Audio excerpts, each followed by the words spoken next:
Hello and welcome to the Katie Halper Show. If it is a Sunday night, you will be seeing and hearing us Sunday nights at 7 p.m., Wednesday nights at 9 p.m., and on Sunday nights, I'm with my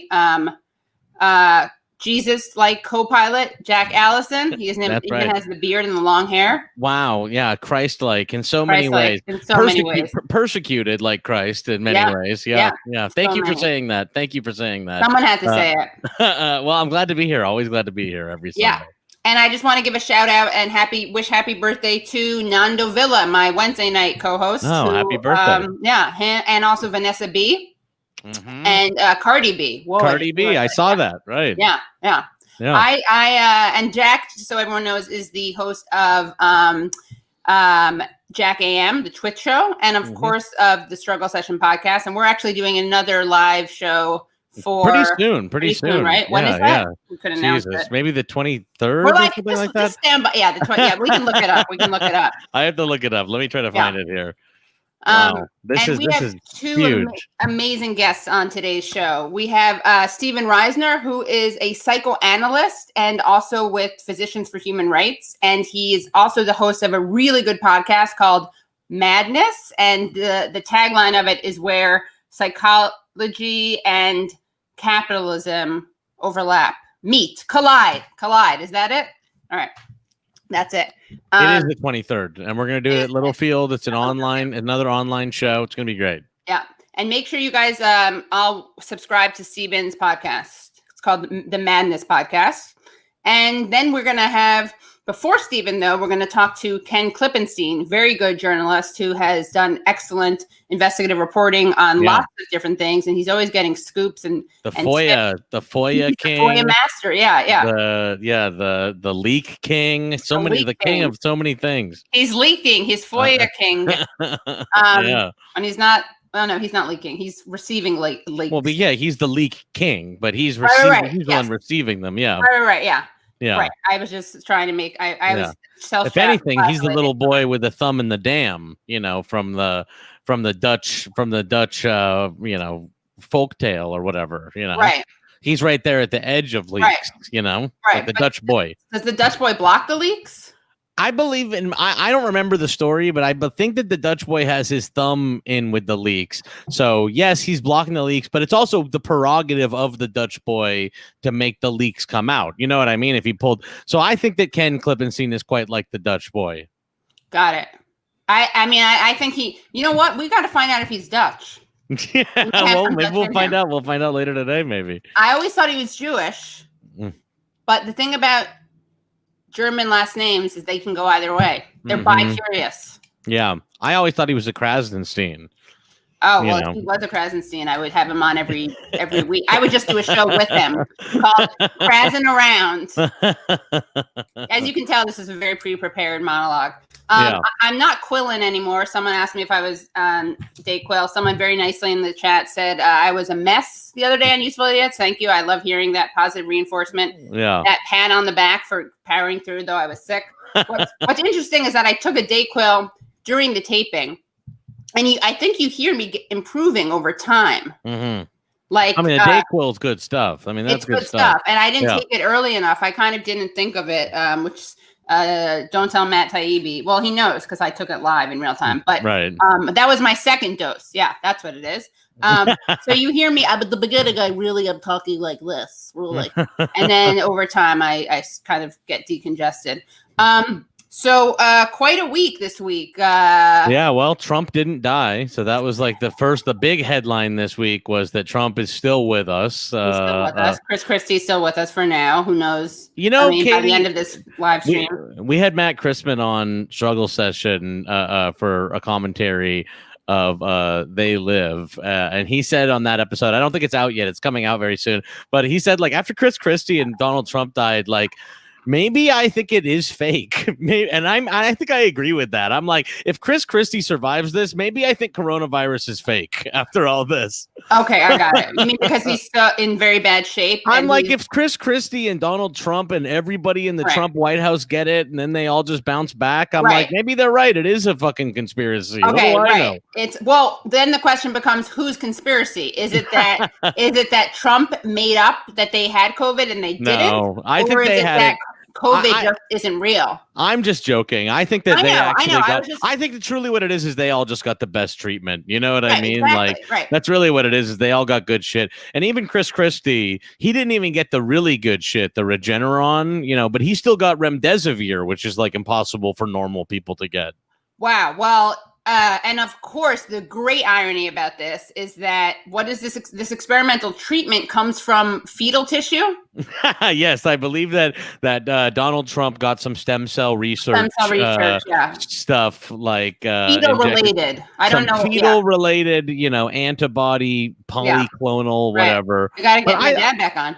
But I swear, Katie, like it is really feeling like Trump really fucked up by getting COVID, because this guy was saying it was fake. And now I swear he's still saying it's fake, but that doesn't work for seniors anymore. I think that I think they were actually buying it for a while until he got it. And then all of a sudden, I think everyone's like the polling is insane. And I know it got insane with Hillary by the end, but it just is feeling like this guy is going to get his ass kicked. And it's actually because he got COVID in the most and I was even worried there might be an outpouring of sympathy or something like that. But it actually is feeling no, everybody just thinks he's a dumbass for it. Right. And it scared all the seniors who thought he was strong before, this last couple weeks, a 25-point shift toward Biden. If that's real, I'm like, what the fuck happened with the boomers?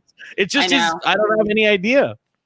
Yeah, it was pretty bad. And did you hear that he's extremely young? Yeah, he's I'm extremely young. I'm in very, very good shape.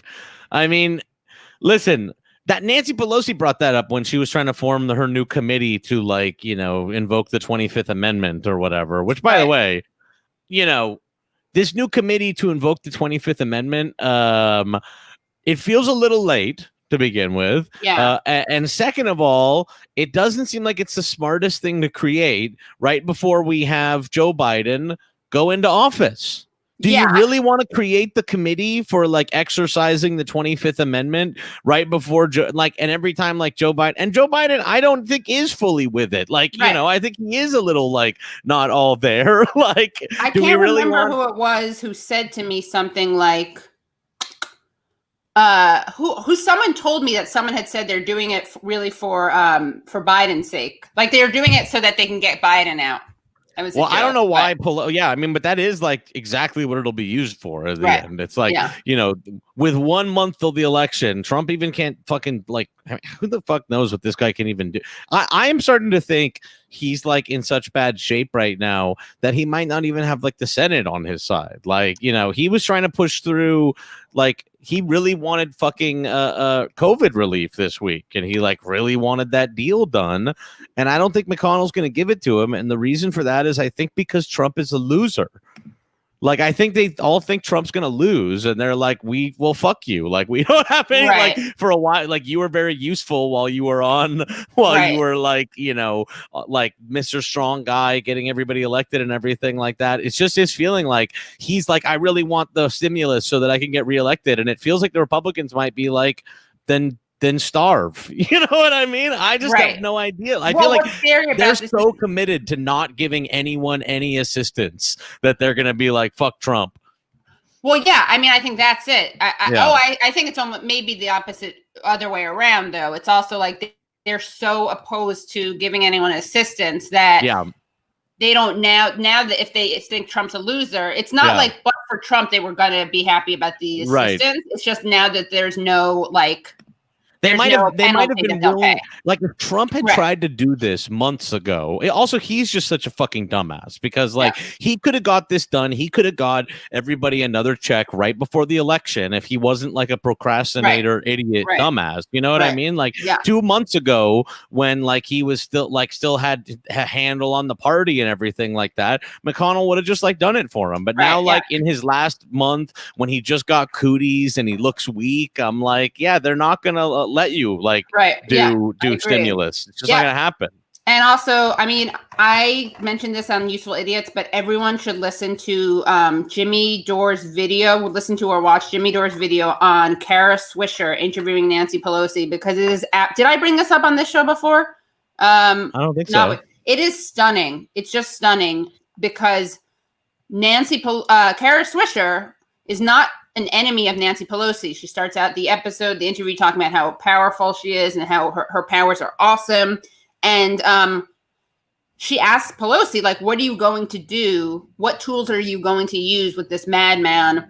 And she avoids the question. And Swisher keeps trying to corner her. And she's very good at it, I have to admit. She does it in a way that doesn't come up as at all hostile.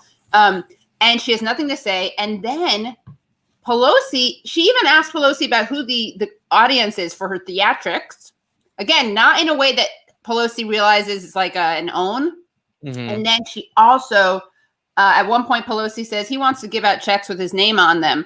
And Swisher's like, with all due respect, who cares? Yeah, who gives a shit? Like, maybe we should save people's lives. Yeah. I know that you want to ride this as, I get that you want to win, but I mean, anyway. Also, I should mention it's worth mentioning that it may also not even get through the House, and Pelosi would block was willing to block even the negotiations they were doing this week because it didn't bring back the SALT deduction. Which is like really, at the core of what they want from this COVID relief. Like these, the corporate Democrats like really want the SALT deduction back, which is this, what the fuck, state and local tax. It's the state and local tax deduction. It's something that only affects very high income people and mostly in blue states. Basically, it's like you get to take a deduction on your taxes based on, there's a cap on it. So that right now it can go to as high as you want. Before there was a cap on it. Trump removed that cap. And so that is actually something that is generating more taxes from higher income people in blue states. But it disproportionately affects blue income states people. So the corporate Democrats are most concerned with getting that tax deduction back. Like they're like, we won't do COVID relief unless you give that to us. Let's bring in, only because I think he's even, not that you aren't super knowledgeable about this. No, he is much more knowledgeable about everything. Yeah. And without any further ado, welcome Tom Watson. I was just trying to think of someone random to bring in. No, without any further ado, we're going to welcome onto the show journalist Ken Klippenstein. Welcome, Ken. Hey guys, good to be with you.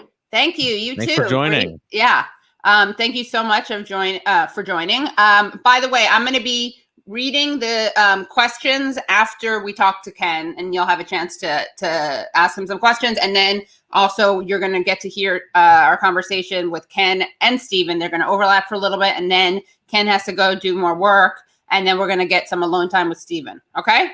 Just giving you the plan. Yeah, that's the plan. So SALT. At first, Jack, I thought you were saying that there was, they were encouraging people to lower their salt or something, and like that's good. You should do that. Yeah, it's like Michelle Obama's plan.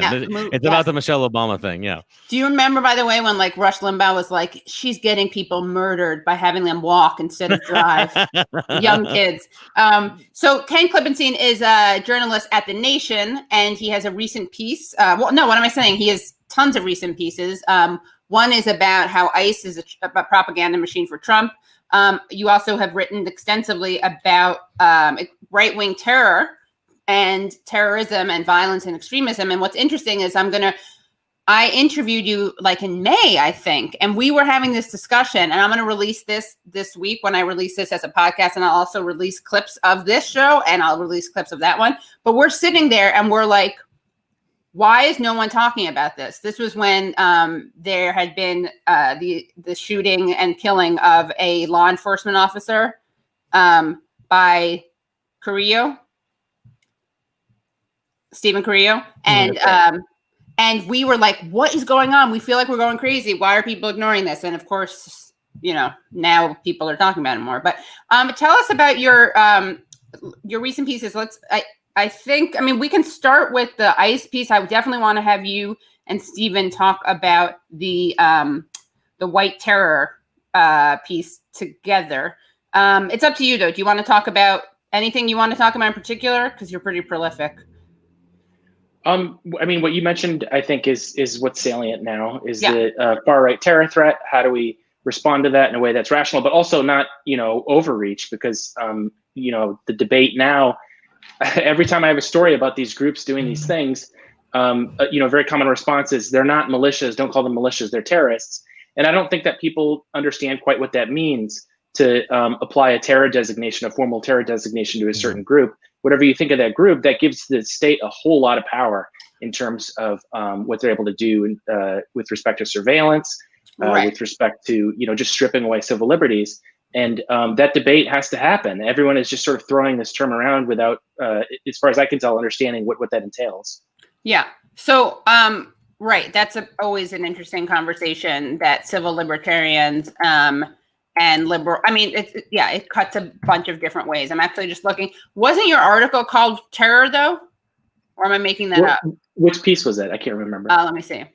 Is that Shuja haters' fault?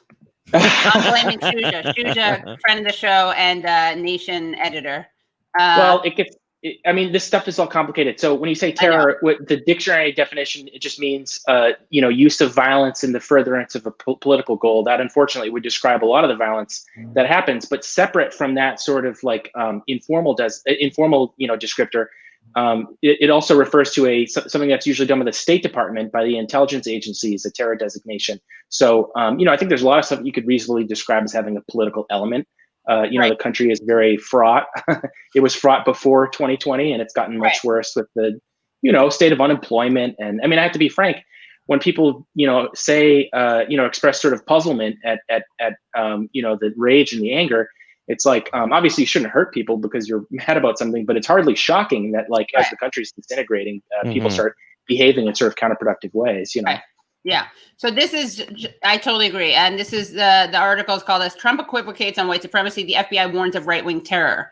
So, and I read that article, and you summarize a document that someone, did they leak it or whistleblow? What's the difference? I would call it whistleblowing in that case. Good, and in most of the cases that I'm given things, sometimes there's like political motives involved. I don't mean partisan, but like, whenever people ask me, how do you prevent leaks from happening? And I always say, the best thing you could do is be nice to your employees. There's there's no shortage of angry. It's great for me. It's great business for me. Right. But, when people are mean to their workers, they get resentful and things. But I would say that generally, at least in my experience, there is some kind of sincere concern behind it. And folks would be surprised how few of my sources share the politics that I do. Just because I have the politics that I do doesn't mean that my sources do. Yeah. But generally, it's like they feel bad about things. So you mentioned far-right terror.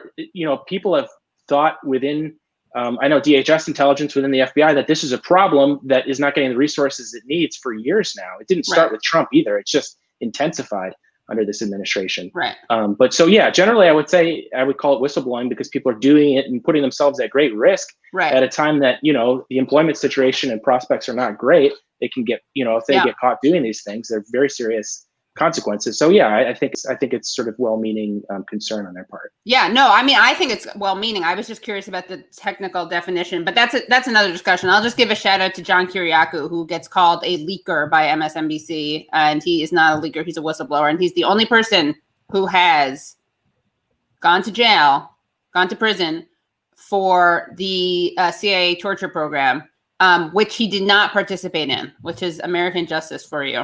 And that's actually something we can talk about with with Dr. Stephen Reisner when we have him on. But so just tell us about the Trump. Trump makes his famous statement about the Proud Boys. Let's talk about that. And also, have you been following? Obviously you're following. Do you have any scoops or leads about the Gretchen Whitmer kidnapping attempt?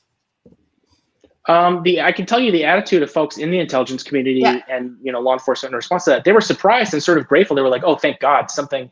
Because I can give you an example. Within DHS, their intelligence Department branch, of Homeland Security, in case anyone doesn't, right, Department of Homeland Security, their intelligence branch called Intelligence and Analysis, they had their Homeland Extremism Division dissolved in 2017, right after Trump came into office, and this was the cause of a lot of consternation. Because the impression is that they weren't doing enough on these far right groups before.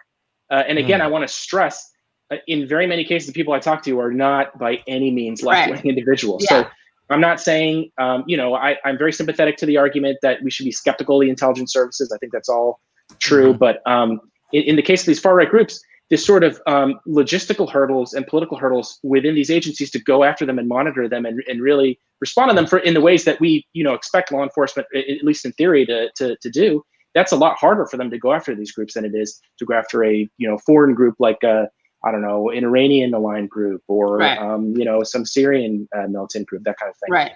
And so not just is it hard to go after domestic groups, but what's described to me is it's way harder to go after far right groups in particular, because so much of the ideology echoes, I'm sorry, a lot of the stuff the president says, so they understand it's a political minefield. How dare you, Ken? Sorry, I mean, that's another thing that I have sort of complicated views on. Like, I see people's, point, you don't want to be too hysterical. I don't want to be hysterical in my reporting and overstate the risk of these groups, which, at this point in time, they're growing and bigger than they've been, I think. But at the same time, they're still fringe. You know what I mean? I don't think we necessarily need to be throwing out all these civil liberties and things in response to it, but it's something that needs more resources, more of a response. So I'm kind of a nuanced view on it. I think a lot of the discourse around this stuff tends to be very maximalist on either side about how to respond to these things, Right. So they're like, oh, thank God this plot was exposed and foiled, but also got publicity because now we're going to have hopefully more leverage and getting more resources. That's what they're hoping. And I would say that they're generally pretty pessimistic about the prospects for that under this administration. But the attitude is that under the Biden administration, and again, they're quite, critical of not just what a Biden administration would look like, but what the Trump administration or what the Obama administration looked like, which they described as also not giving them enough resources commensurate with the threats of this group. So the attitude is, at least when Biden comes in, there might be a fighting chance to kind of push Congress to allocate more resources to this kind of thing. But that's by no means guaranteed because, Biden may do what Obama did and just kind of punt the issue and not, perhaps open up the domestic extremism unit within Homeland Security, but not do a whole lot else. So a lot is up in the air and depends on what the sort of progressive coalition within Congress is able to sort of push and kind of advance, I think. Right. So it's interesting because despite all their virtue signaling against white supremacy, surprise, surprise, they're also interested in increasing surveillance power, right? Like we saw with Obama and Right. And I mean, these things are difficult to talk about because, I think that if any sort of consideration of the historical approach, they have gone after far right groups in the past. I'm not saying they haven't, but it seems to be easier to go after far left groups. And so, when you take the gloves off in that fashion, that's something that I hope the public debate is able to consider. So let's talk about the Gretchen Whitmer militia and what they are politically. Like you pointed out, there's a lot of discussion about terrorism, white supremacy, and all of these things are present, but not always present. Like there are some people who are just anti-government, and I feel like I'm downplaying it or downplaying white supremacy, which I'm not. It's just that we have to look at what really is motivating, and obviously they're having nooses around, which they did. The people who conspired to kidnap Gretchen Whitmer. That's a problematic trope. And she's Jewish. But I haven't seen a lot of discourse from these groups that is particularly racist or anti-Semitic, which again, I'm not giving them like a pass on any level. I'm just curious what we know about them. Yeah, a lot of the reporting around this has been sloppy. I agree with you. There's, again, the maximalist position of, these guys did a terrible thing, therefore they are this, that, and the other horrible thing. It's not downplaying it, just to say there are a specific type of specific type of extremism, as far as we know. And another thing I'd stress is that with a lot of these groups, they do not have the most coherent ideology. People tend to think of these things as, being very thought through. That very often is not the case. I'm not saying that there aren't, very ideologically driven neo-Nazis, for instance, or whatever else, but that certainly exists. But there's also just a lot of it seems like these sort of people that are wandering through these various stages of ideologies, and they change views on things. And so I would agree with you. I've seen more in this operation. So what's interesting about this operation to me, and is a sort of continuation of our last conversation, Katie, was the fact that it was coordinated. A lot of the terrorism, a lot of the sort of mass shootings, that kind of thing in the United States are carried out by what's called lone gunmen. An individual snaps under a lot of psychic pressure or whatever it may be. That's a very different in character, and I think obviously scary, but that is a sort of more primitive, less developed, less thought out kind of thing than what we're seeing now with groups like this. And the individual you mentioned before, Carrillo, it was reported that he had driven around in a van along with another member of the Boogaloo Boys group. And it appears, I mean, I'm only going off of what's publicly available. They haven't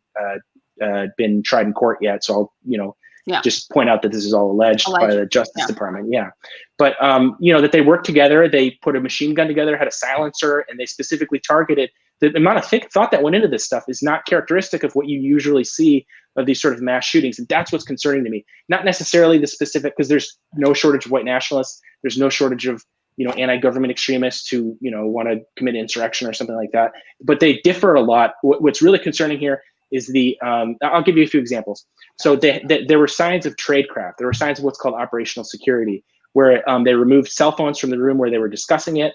That might sound obvious to people on the left that know what the intelligence services do and what they're able to do, but a lot of people don't know those things. That's not very often when you see these lone shooters, even people they call ISIS. That I think if you look into it, there's a lot of mental health stuff going on that may be more explanatory than ISIS? Sorry, you're saying with ISIS? Yeah. Certain examples, and you look at it, and they didn't plan any of this stuff through. They didn't use encrypted apps. They didn't do this kind of thing. So that's an indication that they have more sort of technical skills around these things. Another one is that they discussed it for a long time, multiple people. It's much harder to carry something out in the context of a group, and that's why they got caught, because they had been penetrated by a confidential informant. A couple of them, I think, if I remember the complaint right. But so that's I think really we're freaked out about going after law enforcement. Apparently, I think I heard that on Democracy Now! I should fact that, but I think that's what scared them. That's what I heard absolutely. too. Yeah. And the mood within the intelligence community after those shootings in California, the Boogaloo Boys that I mentioned, it was night and day. I mean, I'm not saying that folks in the intel community and law enforcement weren't worried about this stuff before. It would be, you can be plenty critical of law enforcement, but it's just not accurate, at least judging from the people that I talked to say that there was no concern about those kind of things. There was. It's just that rank and file people who have, sort of feelings about how the job ought to be done, they're not always listened to by the leadership. Leadership, I think, probably cares a lot less about those sorts of things. Yeah. In any case, after that happened, you saw a lot more sympathy within these agencies and within their leadership saying, oh my God, they killed, I think it was 2 police officers and injured several others. It's time to get down to business. And that's really when you see not necessarily resources getting moved around, but finally starting to issue intelligence reports, some of which I've reported on, looking at these different groups. So it's still inadequate, but there is a change, and that's not necessarily a good thing. I'm not one of these types that's like, oh, the law enforcement intelligence services, everything they do is great and patriotic. We should be skeptical. I'm just saying, if they're worried about it now, that's a red flag for how serious things are getting. Yeah. And I think, it is hard to talk about this because, as you said, the maximalist language, but they expect and they're anticipating more violence around Election Day. And we can get, what do you know about, what has your research revealed around that? Yeah, well, Intelligence and Analysis actually put out an intelligence product that's what they call these assessments that they do, finding that the greatest potential for violence is going to be the period, not just the election, but up to inauguration, which suggests, and it's very interesting for them to put out something like this, because they won't tell you this publicly. But the reality is they're very politically conscious about what they're talking about. They don't want to put something out that is going to get them called into the office and say, hey, this is going to embarrass Trump if it comes. I'm sorry, they won't tell you that on TV. They're not going to tell you that in the Comey TV show, but the reality is they think about that. And I don't even really fault them like, I don't want to get fired from my job. You know what I mean? Right. If I was in that position, I'd probably be worried about that stuff too. But in any case, they put that report out. And again, like I was saying before, that doesn't mean that this is the word of God. It means that what's interesting about it is it's really hard to put out a product that mentions anything political because you don't want to invoke the ire of either, people in Congress or the sitting administration, So what this intelligence product warned about was people not accepting the legitimacy of the outcome, just standard stuff that we would expect. I'll be frank, I don't think it was very shocking. But what was surprising was that the intelligence agencies, who their leadership was picked by the Trump administration, they're currently in Congress getting subpoenaed literally because they're politicized this division, the intelligence aspects of Homeland Security, specifically with respect to white supremacy. There's a lot of focus on the Russia angle of it, but that wasn't the only part of it that's said to have been politicized. There's also reporting on white supremacist violence, reporting on immigration stuff. Apparently they were told to cook their intelligence on the threat posed by undocumented immigrants. So there's a lot more than is necessarily focused on by cable TV, for instance.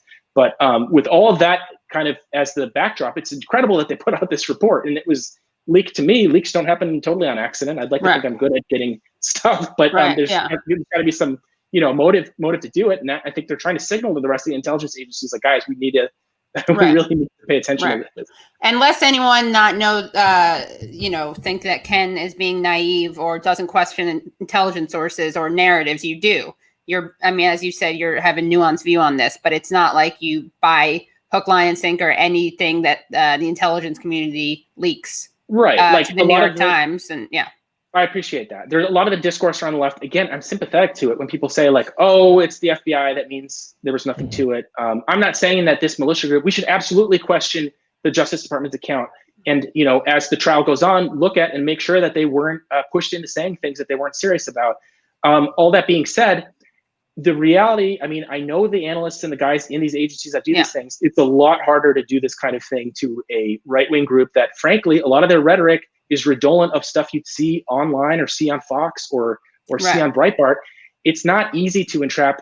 They have, white right-wing people, if they're going to have certain privileges that, a Muslim woman who might get entrapped, or a disabled, person.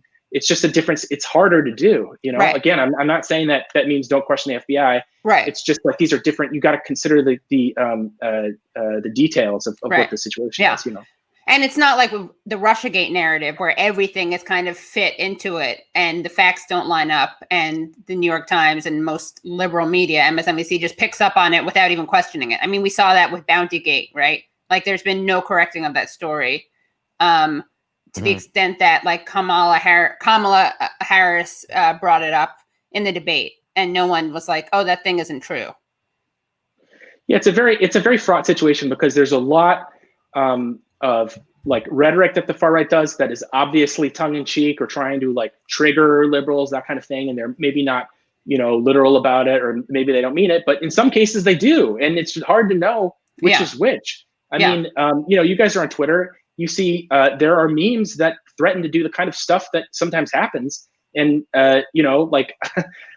if you weren't online, I wonder if people don't understand how prevalent, you can go on right-wing Facebook pages that have things like Black Lives Splatter, and now there are actually people driving into protesters and things. So, it would be a mistake, first of all, to just take all of it literally, but then also to just say that it's all dismiss fantasy. it. Sometimes it happens too, Yeah, of course. Yeah, discourse matters.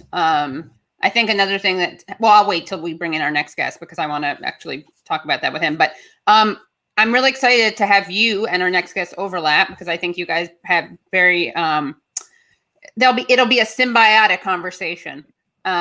So without any further ado, Stephen Reisner, who's the host of the Madness podcast and also a psychoanalyst, and also helped stop torture among doctors and with Physicians for Human Rights. And we can talk more about that after. But Stephen, just first off, welcome to the show. Thank you for coming on. Thank you. It's very nice to be here. Do you have anything, what are you thinking about in terms of what Ken Klippenstein just said? I have questions for you, but is there anything that you found thought-provoking? Well, it's all thought-provoking, comment-provoking. Well, yeah, I'm particularly interested in the question of internal divisions in the FBI and who may be whistleblowing and who may consider that a betrayal, particularly because Bill Barr claimed that he knew nothing about this particular investigation. And I'm wondering what you think, Ken. Is that because it was kept from Bill Barr because of concerns about what response might or might not happen? Or was Bill Barr not being truthful? What are the possibilities here that you see? I think that what you're focusing on here is exactly like that's been the crux of my reporting the last year, and that's what I think is the great untold story of the Trump administration is the civil war taking place within these agencies, because we often think of them as monolithic, and particularly folks on the left, they'll say, the intelligence community, the CIA, and again, that's great. Be skeptical of them. However, there are internal divisions within them, and there's a range of different attitudes. I'm not saying that there are necessarily, democratic socialists in all these agencies, but they're not all MAGA, and they're not all just, they don't all agree on things. And there's, and it's not, power is not concentrated in just the directorship.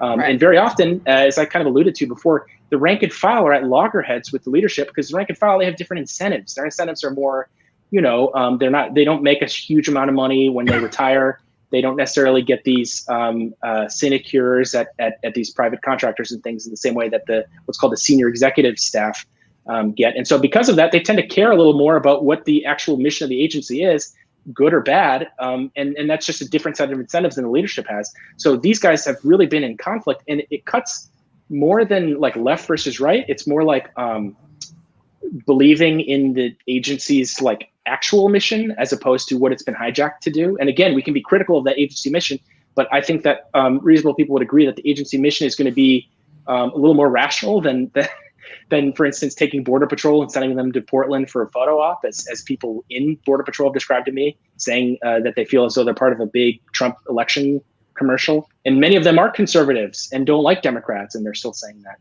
So to answer your question, is it true or not that Barr knew about that? I don't have insight in that specific thing. At that level, things are kept very compartmented. They use classification to hide things a lot. I'll give you an example. During the Bush administration, it's now well known, it was reported by people like James Reisner and others, that during the torture program, they actually had Bush leave the room anytime that they were briefed on it so that he would have deniability. Wow. Obviously, he had to have known what was going on, because they're just like, Mr. President, you might want to leave because of that thing. And I imagine he knows what that thing is, But they go to great lengths in order to obtain for themselves plausible deniability in the event that something comes out. So I don't think it's impossible that they could have either kept it from him, knowing that it was going to get killed. I mean, I have stories. I know a guy in the Intelligence and Analysis Division of Homeland Security who's telling me when Trump came in, instead of tracking a lot of these, extremist groups, as I said before, the far-right groups never got very much attention to begin with, but at least it was like actual terror affiliates like Al-Qaeda or ISIS, that kind of thing. They got much of the division got turned after the domestic extremism branch was dissolved. They got turned to focusing on like students overstaying visas, like travel visas. And everyone thought this was insane because, again, even if you're a Republican, it's like, that's not why I'm in the intelligence services, to like worry about some kid staying here a week over his visa. This is ludicrous, but that's how bad it's gotten. And that's, I think, why you're starting to see some of this conflict within these agencies. And finally, it's becoming impossible for the media to ignore. Media never covers the fight between the rank and file and leadership, because the dirty secret of the New York Times and a lot of these big papers is that they go straight to the leadership because they're going to these cocktail parties with the White House and whoever else it is, a lot of the guys at the top. And frankly, I have guys, rank and file, who tell me have a lot of access and know a lot of things. And I say, well, I can't be the first person to reach out to you, right? And they're like, oh no, I've reached out to the Times before. They didn't have time for me. They're like, how senior are you? And it's like, well, I'm not a political appointee. And they're like, oh, see ya. And they're not interested. So it's like, we only get the picture from the leadership, and that's only a specific type. And I would submit a kind of, more harrowing picture of what these agencies do. Mm-hmm. Wow. What about I at first thought, Stephen, I thought you were going to ask about the divisions among these kind of anti-government groups. I was thinking, like, we really got to play them up. Like, that's a good, we got to do the divide and conquer thing, like that the left always does, the circular firing squad on the left. We got to make sure that these anti-government groups, we got to like plant a lot of internal divisions. So we got to heighten the contradictions and be like, guys, do you know that this person thinks that Gretchen Whitmer is the devil? That's just irrational. And then be like to the other ones, do you know that they just think she's a human who's bad? Like, that's kind of low key. Like, why are you aligning yourself get in with there them? and separate people? You think this person actually doesn't believe that there's like a pedophile conspiracy, right? Yeah, among all elected Democrats, right? You sort of really work with them. Yeah, get those divisions going. Yeah, go big or go home. Yeah. But the problem is that it seems, and the way Ken described it, that there isn't a very clear, specific academic ideology among these right-wing groups, but there is intensely academic and specific ideology on the left, where the smallest differences make for huge internal battles. Right. Freud called it the narcissism of minor differences. Yeah. You have to claim your ground when you've been so articulated your political position.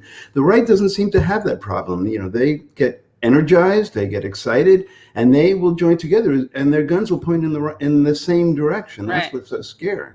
We should infiltrate those groups and teach them things about like affinity groups and what is it, consensus, and how things Robert's rules of order. Yeah. And problematic things. Infect them with Robert rules of order, and then it'll just get into a mess in no time. Yeah, exactly. And like make sure that they're like checking their privilege. And then I think we could do a lot of damage. And so Ken and Stephen, I was wondering if you guys could share from your different perspectives and backgrounds, like what you think is the thing that's responsible for what we're seeing, and what you think maybe the solution is. Really easy questions. And when I say what we're seeing, I mean the kind of right-wing anti-government violence, and then of course there is the Proud Boys, the white supremacists, Patriot Prayer, Boogaloo Boys. Maybe actually before we do that, Ken, could you do like a little like lightning round of what the different groups are? Oh gosh. Okay. So the Boogaloo Boys, the term Boogaloo, it's so funny because it's like a pretty scary group that kill people, but it's like hard to take seriously with a name like that. I know. It sounds like a children's play, like a monster from a children's book or something. But the Boogaloos, it refers to the coming civil war that they anticipate that they either anticipate will happen, or they not just anticipate will happen, but they want to bring it about. And so there's what's called an accelerationist strain within them. I'm getting into social sciences, so I'm sketching this stuff out for you. This is not going to be, this isn't physics. Yeah. So I don't want to give people the impression that all of this is like, written on the tablets of Mount Sinai or anything. Right. But, generally speaking, they tend to be ferociously anti-government. But again, that's sort of incoherent because the way in which they perceive government, like if you look at the chat logs or the stuff that was released from the Justice Department about these guys that were, allegedly trying to kidnap the governor of Michigan, they described how they were going to take her out, and then then it'd be over, freedom would reign. And clearly they don't have a whole lot of literacy about how government works, and chains of succession and things like that. If they think that it's just done once they carry out this alleged plot. But so the Boogaloo Boys, they anticipate the Civil War coming. There are ones that think it has a racial and ethnic character to it, sort of like the American Civil War. There are other ones that don't, that are just like really anti-government, and there are actually non-white people that are parts of the group. That's not to say that all of the group is like not white supremacist. It's just a very complicated mix. But generally speaking, I would say that the unifying idea is this Civil War, and we've got to prep for it. So there's a lot of this prepper culture with weapons and things of that nature, and then also kind of trying to end up on the side of it that's going to be in power, So a brief snapshot. That's what I would say the Boogaloos are. Yeah. And then Patriot Prayer and Proud Boys, and then militias. I mean, you don't have to define militias, but can you give us the Patriot Prayer and Proud Boys? And 3%ers. You can you don't have to do all of them. Proud Boys much more ethno-nationalist, I think. Gavin McInnes being the founder, he was Vice. he was a co-founder of Vice. It's so crazy, and it kind of makes sense in a way because these guys that know how to navigate media are going to be the ones that can whip up this kind of hysteria. That's what I think we really learned with Trump which we had a bunch of warnings about. I mean, you've got Rob Ford and his antics in Canada prior to that. All you right. have going back. Yeah, I grew up in California. It was like when Arnold Schwarzenegger won, that should have been a big. Well, that was that was like the prototype election for like 2016. Like we should have looked back on that election and been like, oh, it's going to be porn stars and TV people running forever now. That was the prototype election. 100%. Oh, and right. Yeah, you both of those. Yeah.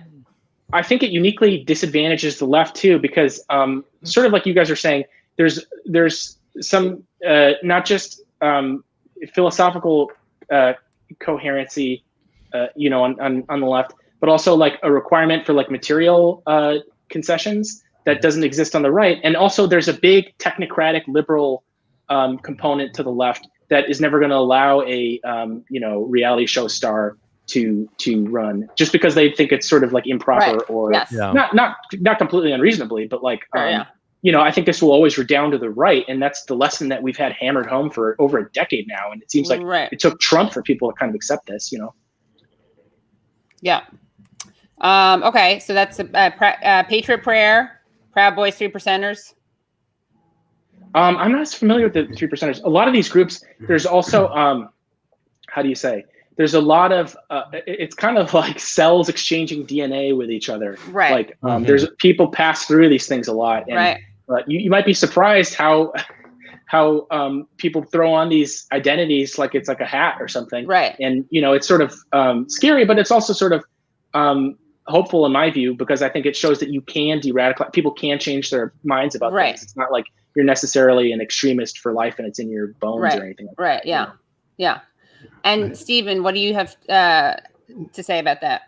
Well, it seems to me that we've got an administration that is promoting a kind of paranoid culture which contextualizes some of the extreme, the desire for extreme views and for blaming the external world for the bad experiences, insecurities,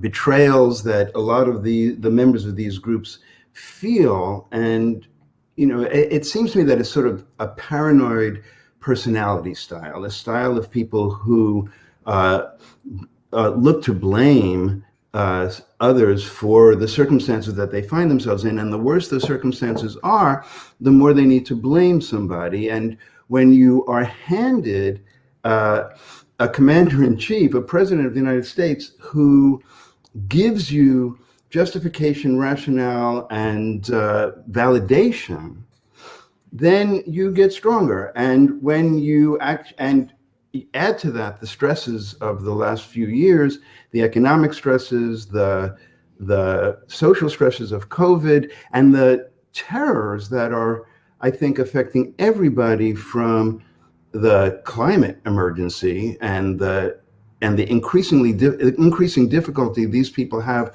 in denying the climate emergency. So they have to work harder to maintain this view, this vision of why they're under such threat, and they have to elevate where the threat is coming from. So I think we do have a kind of a coalescence of radical extremes, especially on the right, under the tone and the mode and the constant egging on that they get from the White House. So yes, I think that if the economy were better and we had leadership that was actually making people's lives better, there would be less danger coming from these groups. They would just be what they were before Trump, which was dangerous, but not having the platform that they have and not having the integration or the egging each other on or that they have. And so how do we stop them, I think, is one question. And I think that I'm glad to hear that there's so much division within the intelligence groups, between the FBI and Homeland Security, because there are people who actually want to stop them. And it takes a long time to put purely political appointees in every level of the intelligence agencies, so hopefully we will still have a strong enough group of career professionals who are whistleblowing.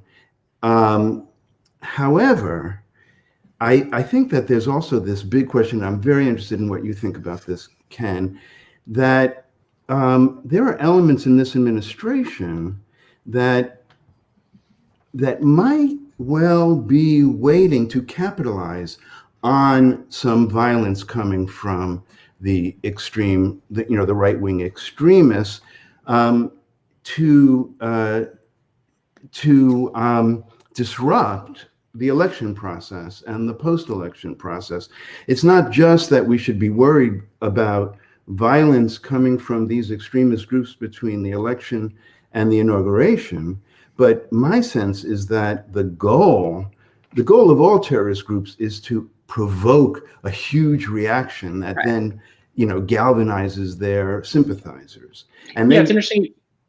Go ahead. Yeah, it's interesting you say that, because the vice president actually mentioned that Boogaloo shooting that we were talking about before that took place in Northern California earlier this year, in which that killed 2 law enforcement officers, injured several others. And what's interesting in it, he used that example to say that, we really need to be worried about what's happening in the country. Antifa's taking over. And he actually, if I remember right, he attributed it to Antifa, and he just mischaracterized like what exactly it was that happened. So I think you're right. There is this kind of looseness with this stuff that's just supposed to signal to people everything's falling apart, better trust me, this strong man is going to protect you, that kind of thing. And I do think that the reporting has to be very careful, and I've tried to be careful not to get the idea across that people should be staying home necessarily from voting, or think that, because again, this stuff is accelerating, it's getting much worse. That being said, it's still fringe. This isn't exactly, and I don't want to give the impression, whatever you think of President Trump, most of his supporters are not going to grab a gun and shoot somebody at least at this point in time. So, you don't want people to devolve into hysterics, and there's bad incentives for media to, play up, dangers posed by whatever it is, whether it's 9/11 or, whatever it may be. But you're right. There probably is some incentive for the administration to just say, look at this generalized unrest. All that being said, the impression I've got, at least from the opinion polls I've seen, is that people do seem to associate the Trump administration with a lot of these violent attacks to some extent. And they do tend to associate him with just like the instability and the chaos that's happening. Mm-hmm. So I don't know that it's helping them on the net. Like, I'm sure they're trying to play it to whatever extent they can. But I think that when you have a figure like Biden, who doesn't really embody a lot of the policies that are really galvanizing to the Democratic base, the way he sort of pitched himself, and I think successfully, is that I'm going to prevent a lot of those worst kind of chaotic craziness from going on, and that seems to be, people seem to consider that convincing, and I don't think entirely unreasonably, because of the way that the administration has handled these things. Not just the Boogaloo case that I mentioned, but you have the president saying there are good people on both sides of the Charlottesville thing. We've all heard that. Mm-hmm. I mean, people notice the wink and the nod, and they're not. I don't think they're. People are not stupid in this particular respect. So they're going to try to play it as best they can to their own interests. And I think you're right. They're anything they can do to. The GOP is not quiet about the fact that. Their electoral strategy is to suppress votes, and one way that you can do that is to say that there's the threat of violence, that kind of thing. So totally agree with that. But I do think it's hurt him I do think it's hurt the administration on the net.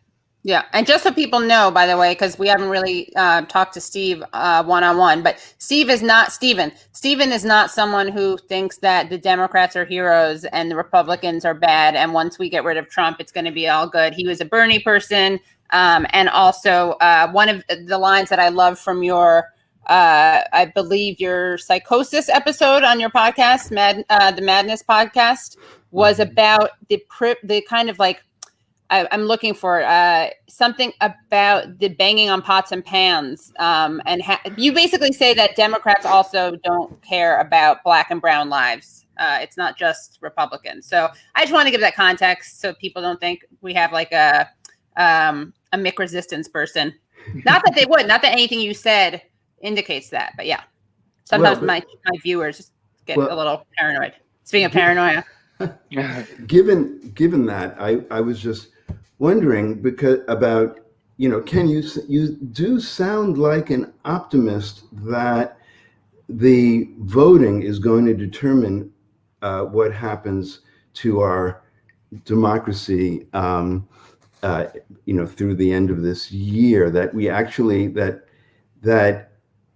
the issue is how it affects the election, because I worry about how this issue, the issue of the extremists, will justify undermining the election, not just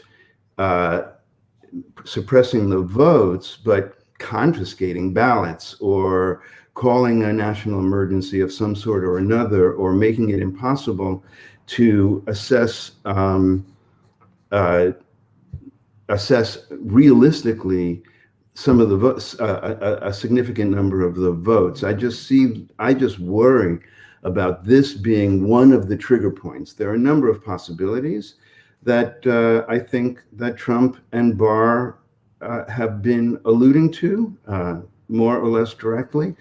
But this is one that I'm concerned about. I wonder if you have fears about the election process being undermined in a significant way, and whether, what that might do in terms of both the intelligence agencies and the right wing, whether that will coalesce the right wing terrorist groups. I've seen some evidence to suggest that the more you can kind of convince people that the vote will be illegitimate, the less likely they are to turn out. And I've seen some speculation, doesn't seem irrational, that that's part of what Trump is doing when he says, like, oh, I'll only recognize it if I win. Because the idea is that will sort of dispirit people and make some people not turn out. All that being said, I wonder, I feel like this becomes a little academic unless the polls tighten in the swing states that exist, because we're sort of saved by the fact that in terms of avoiding a legitimacy crisis, that the gap is so broad between a lot of the swing states. That being said, like, I don't think anything you said, I mean, are they going to try to play whatever they can to their advantage? Absolutely. But, when we draw these parallels to Bush v. Gore, we essentially have 12 Floridas at this point that they would need to try to, swing, and a much bigger gap than existed then. So, I think you're right to, be concerned about that and that they will try, and there are variables we don't know anything about. For instance, when you have all these mail-in ballots, what effect will that have for Democrats relying on that versus Republicans that might actually vote traditionally, knowing that the error rate for mail-in ballots is higher than in-person voting, that kind of thing? That's a big variable that I don't know the answer to. Maybe that will be bigger than people anticipate. But at least at this point in time, the Democrats really lucked out in terms of not having to confront a lot of these really structural problems that we're talking about, not just voter disenfranchisement generally, but specific to how this administration is trying to, would seem to be trying to influence turnout by just the simple fact that the economic calamity is so bad that it has made that sort of a referendum on the president, I think, more than Biden's animal charisma or whatever you may think of him. When you said the Democrats lucked out, I was going to say, yes, it's not every election that we have a nominee who is so consistent, principled, charismatic, eloquent. Yeah. Well, I would say we don't usually have a nominee. Wait, Jack, I think we can't hear you. Sorry. I see you're. Okay. I think I accidentally clicked mute. I was just to say, it's not because the candidate is good. In fact, they've run a very no, bad, I'm joking. I'm joking, right? Completely. Okay, I know, of course, but I'm just we should be clear about this is the easiest election, I think, since George Washington, to be honest with you. Every one of his primary opponents dropped out against him. And then, a pandemic suppressed the vote. And then, honestly, I swear to God, this big shift in the last minute is Trump gets COVID related. I swear it is. This guy was saying it was all fake. The seniors shifting by 25 points. I'm this is all the seniors who agreed that it was fake, who are now scared because they see that it's not fake. I agree with you, Ken, that I'm I was actually very worried about a lot of this procedural bullshit and the Republicans taking it all the way to the edge as far as legal stuff. But and I felt this way last time, before the last election, but it looks like this guy's going to get his shit kicked so bad that like they won't even be able to pull off the stealing. I've been saying, I'm like, Biden has to win. If Biden wins by 2 points, he loses. But now it looks like he's just going to win by like 9, and then there's no way to steal when you win by 9. I think the key difference 999 RIP Herman Cain. People are right to learn from history and look at Bush v. Gore in Florida and everything, but they didn't have the economic calamity that appears to correspond so closely with electoral outcomes. Obviously the Iraq War was a calamity by any measure, and I wish that would have the same effect as something that hits your pocketbook immediately. But unfortunately, that doesn't appear to be the case, and it doesn't appear to be the way politics works. I mean, we've got, the unemployment rate right now is just insane. It almost would be crazy for it not the election not to be a referendum on that. But that's sort of the big question of what the administration coming in, if Biden does win and the Democrats, as they appear poised to do, take over the Senate as well as the House, because, then the ball is in their court to kind of address a lot of these problems that we're talking about right now that maybe the Democrats lucked out on, but are going to be present, indefinitely. I bet they do. Election. I bet they figure them out pretty quickly, pretty expediently. That's what I anticipate. I anticipate them dealing with it all expediently, and then we never have to worry about this stuff again. I would say there's one difference. I share your cynicism or your skepticism. That's not even cynicism. That's just how it's worked in the past. That's how the Obama administration did it. Sure. Yeah. But one difference is that there is the same way that there's a civil war within the intelligence agencies. I found some of my sources are in Congress too, because they see a lot of these things. And there is more tension within the party, at least as far as I can tell, than what I remember during the Bush administration or during the Obama administration. And Biden's shambolic just demeanor generally, and his policies as well, do not lend themselves to this kind of easy sort of consensus that Obama was able to enjoy. So I do think there's more of a question mark about which side will win out now than there has been in the past. That's a hopeful view. Look at that with a hopeful view.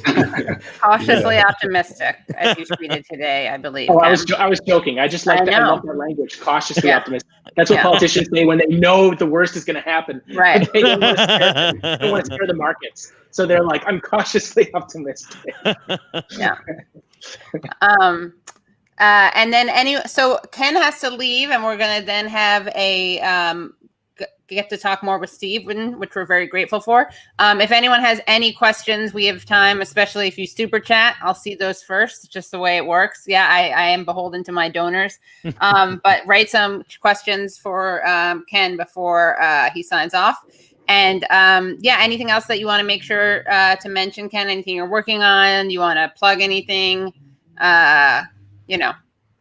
Yeah, I would just say, if you're a Fed, hit me up on Signal. My number is 202-510-1268. You guys laugh, but there are people in the community that do listen to shows like this. You'd be surprised. So yeah, they think they're going to have to arrest me. And not even, no, I'm sorry. I don't want to freak you guys out. Not like that. No. I'm kidding. There's a cleft. I mean, a lot of younger people feel so left out by this economic system, so not represented. Left out? Look at that. It's, you'd be surprised. I mean, there's not a lot, but there are some. So say that again, to give out your number again, so that and of course people can slide into your DMs, right? Yeah, hit me on Signal. It's a safer way because it's encrypted. My number is 202-510-1268. Just look up the Signal app in the App Store. It's a free app. Yeah, great. And let's see. Chapo, hot take on the election. So I'm just reading a thing from .com. Oh, I get it. .com. Chapo, hot take on the election. Your vote is an erotic fetish object, a way to feel like you have agency and control over the immense powers at play to assuage anxiety. We'll get into that more with Stephen, unless you want to respond to that, Ken. But I think, let me just see. I think I had a question for you from before. Let me just do this. Let me open this up. Let's see. But and by the way, the question of whether or not people are reachable after they are radicalized is very important, I think. Okay, quickly. So really cool, right? Q for Kenny Clips. If Trump refuses to accept election loss, SCOTUS rejects him, then militia, terrorist mobs commit violence everywhere, then what? But I think you kind of responded to that, did you? Or maybe not. I guess. Yeah. I mean, Trump is obviously, winking at these groups. And, if you look at, I had a story recently where I got an intelligence product from, I think it was disseminated in Texas, where they. Is it for wrinkles, this product, this intelligence product? Oil of Olay intelligence. Yeah. Where they kind of gingerly said that the elections rhetoric, and they didn't name Trump, obviously, but they kind of alluded to that, may have an effect. So, all that's true. And this is worse than it's been, at least as far as I'm aware, in the US.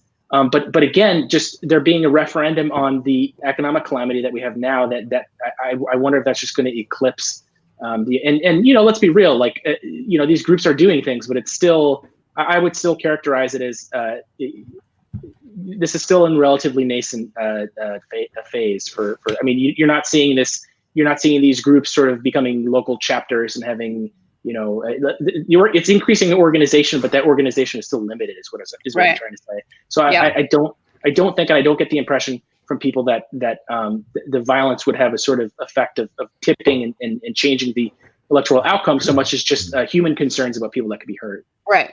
Yeah. I mean, and I feel really conflicted about this because I think there's been so much anti-Trump hysteria, not to say it's inappropriate to be anti-Trump, but this maximalist language distracts from a lot of structural issues and plays into his hands. But I also, I don't know what's going to happen. I guess we never know what's going to happen. And what's really interesting, by the way, is people keep bringing up Timothy McVeigh, but Timothy McVeigh was very shaped by fighting in the good Iraq War.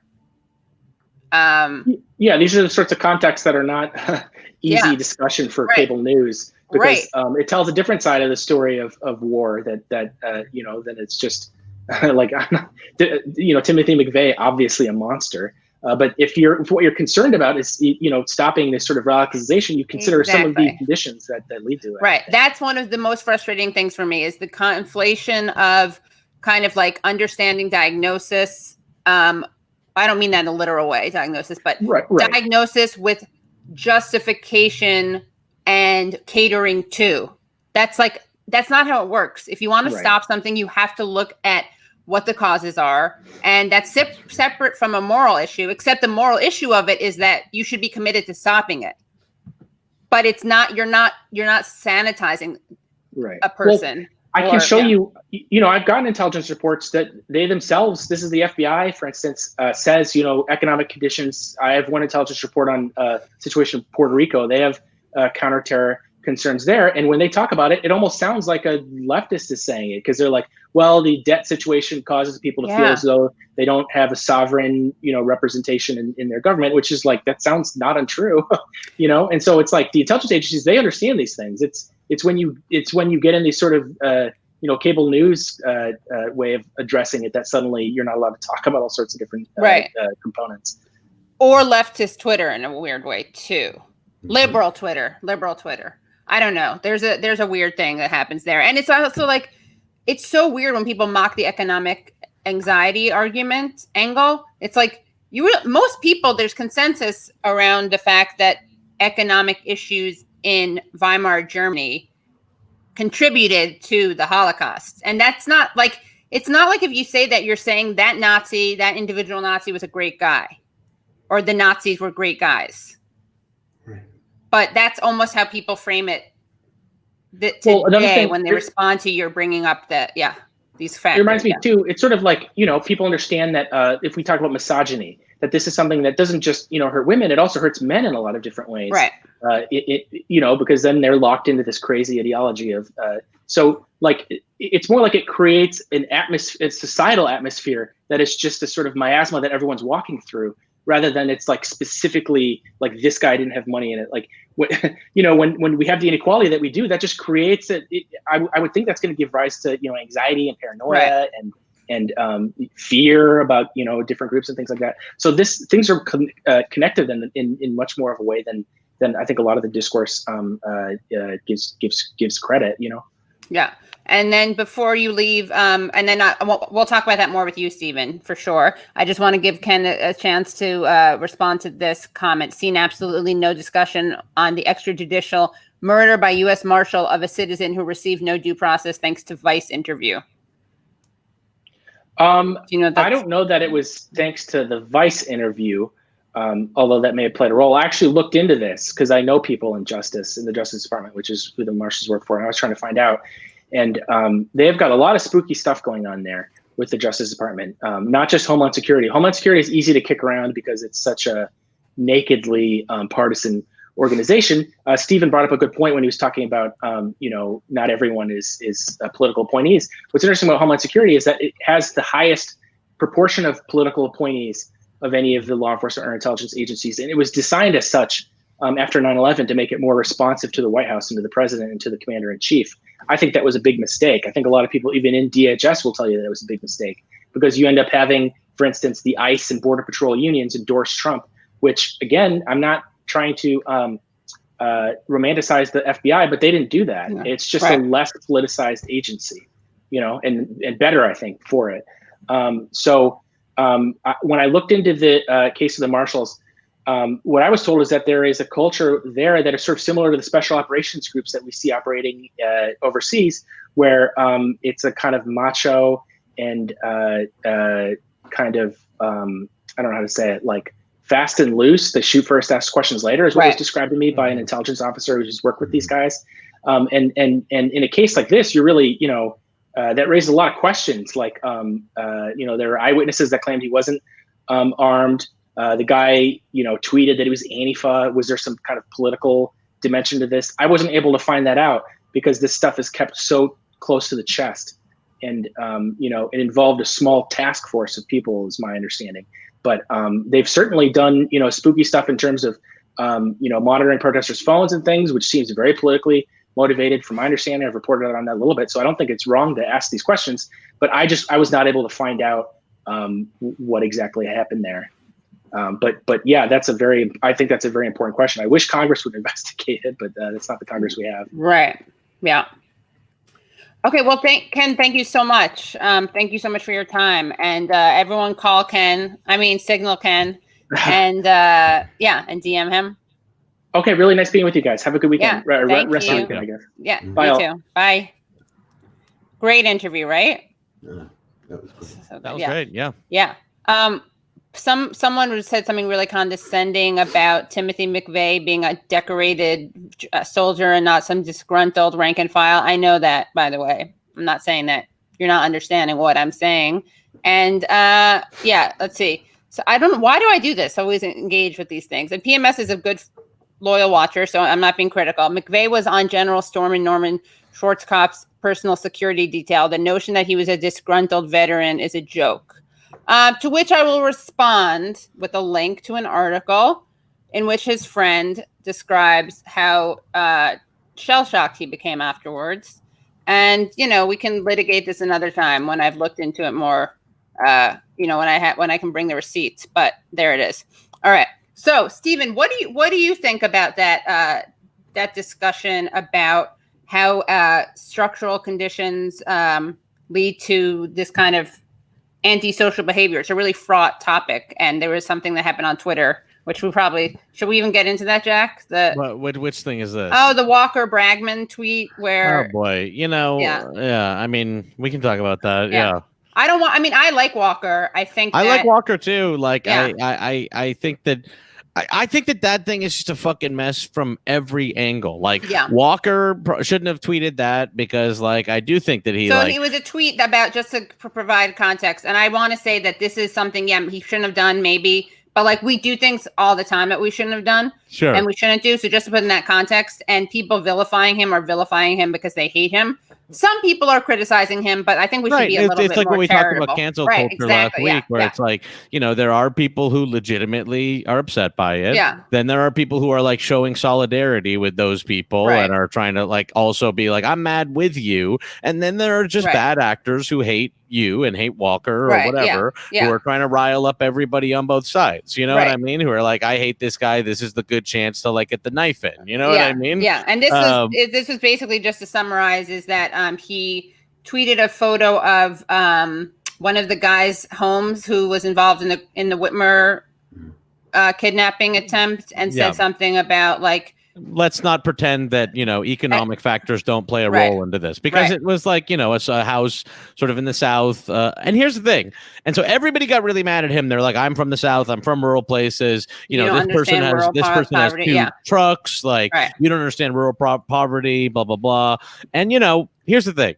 It probably just wasn't smart for Walker to just assume based on that picture, what someone's financial situation is, and to tweet that out. And like, that is a big mistake to do that. You know what I mean?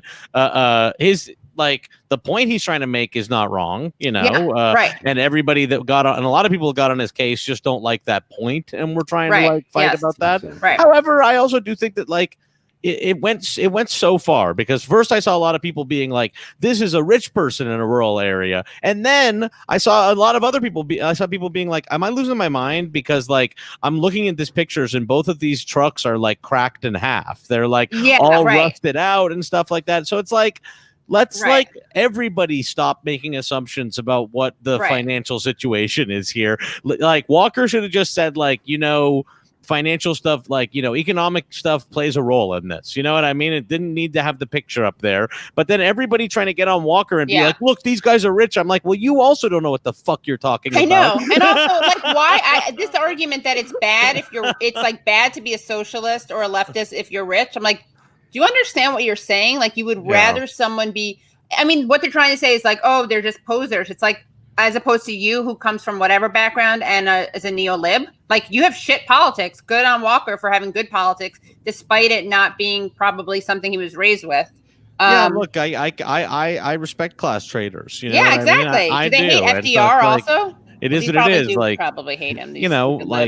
Sorry, Stephen. We'll get back to you in a second. People will bring this up about leftist figures sometimes, as family so money and stuff like that. And it's I get why bad actors are bringing it up, and I actually also get why people can get tricked into being upset about it. But let's be real here. Being a class trader is a good thing. It's a good thing. Yeah. If you're a rich kid who just decides to be a rich kid forever and live that way, you suck. If you're a rich kid and you're like, fuck it, I'm gonna try to do good things and be a leftist and stuff like that, then you suck less. You suck less. I just say you don't suck. You might still suck. You might still suck. Or you might not suck at all. But you suck less. Just want to apologize. So PMS concerning McVeigh, I mean that he was an asset of Patsy. Okay, cool. So all right, now sorry about that. We just had to get that out of our systems. It's a Twitter PTSD thing. Twitter fucking leftist. So Stephen, what? Yeah, can you shed some insight into basically the collision between capitalism and psychology, as your podcast is subtitled. Yeah. Well, in the specific instance that you're raising, the question of the context, the economic context, the various socioeconomic issues, and now the health issues and the climate issues that may radicalize people or push people over the edge. I think that that's why I have such difficulty talking in terms of mental illness in all of these areas, from Trump to Timothy McVeigh to the Unabomber, who also, is a famous case of having been a unwitting subject of mind-altering drug experimentation by the CIA at Harvard. You can't have a better metaphor than that. Absolutely. Yeah. So I think you first are obligated to try to see people who are struggling and unhappy and find bad solutions, rather than just blanketly condemn them. The issue is to identify what the problem is that this is a bad solution for. And very often the problem that these solutions are terrible solutions to are problems of disparity of wealth, of promises, political promises not kept, and of living in a culture, as I said earlier, where you're taught that to blame when anything bad happens. So whether it's the right-wing extremists blaming Jews or blacks or or any or immigrants, or whether it's liberals blaming Trump, the culture of blame. That's, to me, the culture of blame is a depoliticization of the process, but it's more than a depoliticization. It's people succumbing or being raised with the psychology that if bad things happen, I am supposed to blame somebody rather than figure out systemically how this happened and what my responsibility is to change it. Right. And you actually had I was listening to your podcast, which everyone should subscribe to and listen to, Madness, the Madness podcast. And you quote, you describe this disagreement or this debate between Freud and Genet with hypnosis. Could you talk about that a little bit? Because I thought that was actually extremely useful. Okay, so in the 1890s, oh my God! Don't worry. I swear this isn't Rachel Maddow. Yeah, well, hopefully it's got a little bit more soap opera to it than that.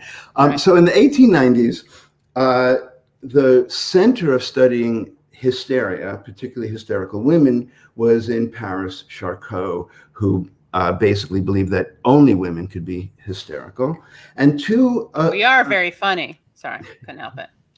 And two of his students at the same time were Genet and Freud, and they both had a different view than Charcot. They both believed that hysteria was the result of trauma, and that traumatic incidents in the past caused something to happen to the mind that led to symptoms. But Genet's view was that these people were kind of feeble-minded to begin with. These women were kind of feeble-minded to begin with, and that they needed to, in a sense, be hypnotized to forget the trauma. So he basically hypnotized. Like, there's one famous case of a woman who started having symptoms after she saw, I think, her aunt fall down a flight of stairs and die. And Genet's response was to hypnotize her and have her imagine her aunt at the bottom of the stairs, standing up and brushing herself off and being fine. And lo and behold, the patient stopped having symptoms. He said, this is how you will remember it as part of the post-hypnotic suggestion. And she, for a while, believed that her, aunt was still alive. But eventually she began to dawn on her, or maybe some relative informed her, that her aunt was not alive, and the symptoms came back, and so Genet had to hypnotize her again. And so, that's one method of treating trauma. The other was Freud's, which was to help people remember the traumatic event and to help them to mourn the terrible thing that happened to them, so that they actually could integrate it into the big scope of their lives and find a way to learn something from it, or just be sad about it and move on with their lives. And so it seems to me, looking at those two, right now, American psychology is predominantly, and psychiatry particularly, is predominantly, I would say, Genet-based, which is kind of capitalism-based, where the symptom is not a sign of some context or some systemic problem or some personal history that one has to come to terms with. The symptom is the bad thing itself. So if you're sad, you're not sad, you're depressed, let's give you an antidepressant. Right. Let's sell you an antidepressant. If you're afraid, you're not afraid, you're anxious, let's give you, some tranquilizer, anxiolytic, anti-anxiety, so that we basically have moved to the symptom, and we're hypnotizing with pharmaceuticals the American public to forget that they're sad for a reason, and that they're frightened for a reason, and that they're suspicious for a reason, and that we have to actually help people integrate not split off. So that's why I think that Freud has been given a bad rap and Janet has become a little too popular in trauma circles. It's just too easy to sell a bill of goods of getting rid of the symptoms. Like what the person who texted about Timothy McVeigh. Right. You know, we could see Timothy McVeigh as having PTSD, and that gives us a choice. We can say, he should have been treated for his PTSD, or we can ask, what did he experience that he couldn't, figure out a way to, that was so disillusioning that he lost it, and that he didn't have a context for putting his disillusion in any other direction than the one he seemed to find, which is, and understanding where he's coming from is in no way condoning violence. Right. It's just to me, that prevents the extremist violence. If you listen to people's traumatic experience or people's suffering, rather than, using psychiatric language. If you listen to people's suffering and contextualize it and politicize it and, and activate people, that makes a huge difference in terms of where it leads and where it might lead, and whether it leads to good or whether it leads to something tragic. Right. It's interesting because when you said that, I was thinking, there are two levels. I mean, that's kind of the ultimate metaphor for imperialism. And in fact, I had on Jack, we spoke to Gerald Horn, right? Historian, super prolific writer, book. I mean, like one book a year, basically. He's written over 3 dozen books. And he was talking about how, in many ways, this right-wing violence is the chickens coming home to roost. And he mentioned that there was a high number of Patriot Prayer and Proud Boys, 3%ers, among a lot of the high number of veterans among those groups. That's okay. So, but what's interesting is that even though I totally get what you were saying, and it's like the focus should be on looking at war and how terrible it is, but it's also like, and at the same time, the nice thing about the choice you just mentioned is it gives us a chance to look at both ways that the government fails us, and neoliberalism fails us, which is that, and neoconservatism, because you have both a imperialist war machine that's evil, and then you also don't have a safety net or the mental health or medical system, welfare state. There's no welfare state, and there's no anti-war movement. Or put another way, there's no welfare state, and there's a huge military-industrial complex. So it'd be nice to do both of those things, right? Like give someone treatment, but also at the same time, and like you're saying, you don't want to rehabilitate. The focus isn't just on treating people after they are witnesses to or engage in atrocious crimes against humanity and war crimes, right? Like these people should be treated, but we also have to keep our eye on the ball, which is which is preventing those things in the first place. But it's circular, actually, because that's why, bad trauma or suffering, and this is in my latest podcast, but suffering is a sign that something is wrong.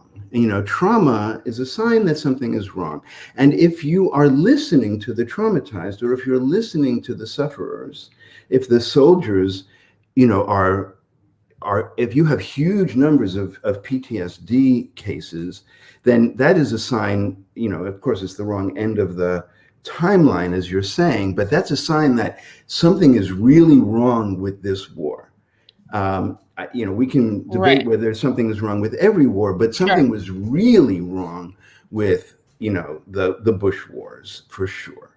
And that's why, when people come to me for treatment who were veterans of those wars, they had no idea, no grand idea why they were fighting, other than that they were protecting their fellow soldiers, and that was really their aim, was to go out and and be safe with their fellow soldiers and come back safe. And they were very destroyed by both the lack of justification for the war and how many of their fellow soldiers were wounded and died, and especially wounded. And then, as you said, come back without any support. So the rage is circular. Well, it's a sort of a spiral down, because there is no mechanism for us as a society and our government to have learned from that and listened to that and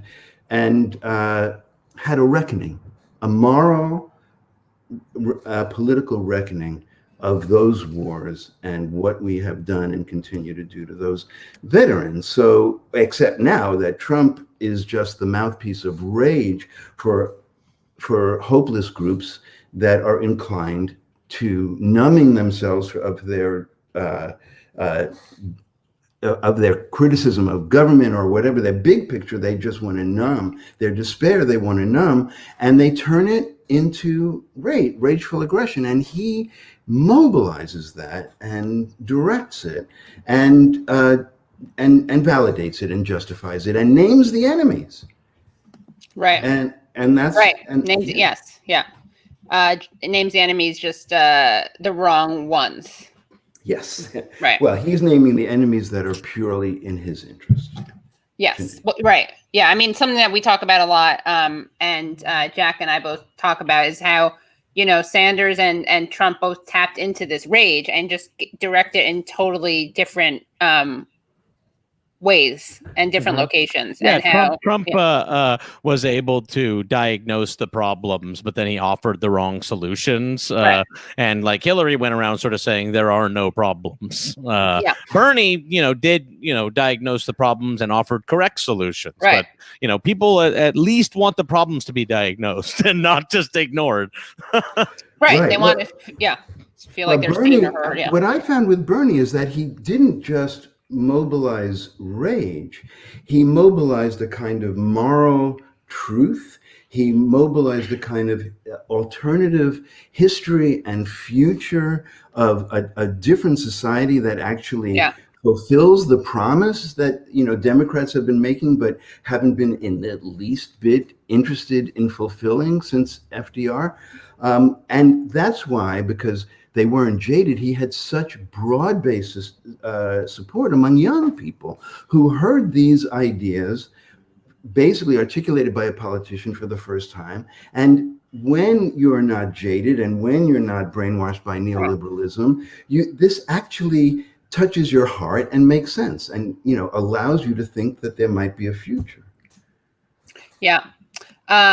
Just want to read some questions for you. 1 second. And I know one of the things that, first of all, thank you, Kate Savola, for your very generous donation. We really appreciate that. Also, one of the things, another pet peeve, I love the way I make this sound like it's all about me. I mean, well, I do have access to a wonderful therapist, so I might as well, and psychologist, psychoanalyst, I might as well talk about myself. Just kidding. But I do think it's very, the argument that Trump and Bernie are the same because Bernie had the ability to speak to, among many other groups, some disaffected Trump voters is ridiculous. And you're just making the argument that Sanders was electable against Trump. Yes. I think that what you said earlier is, can these people be brought back? Right.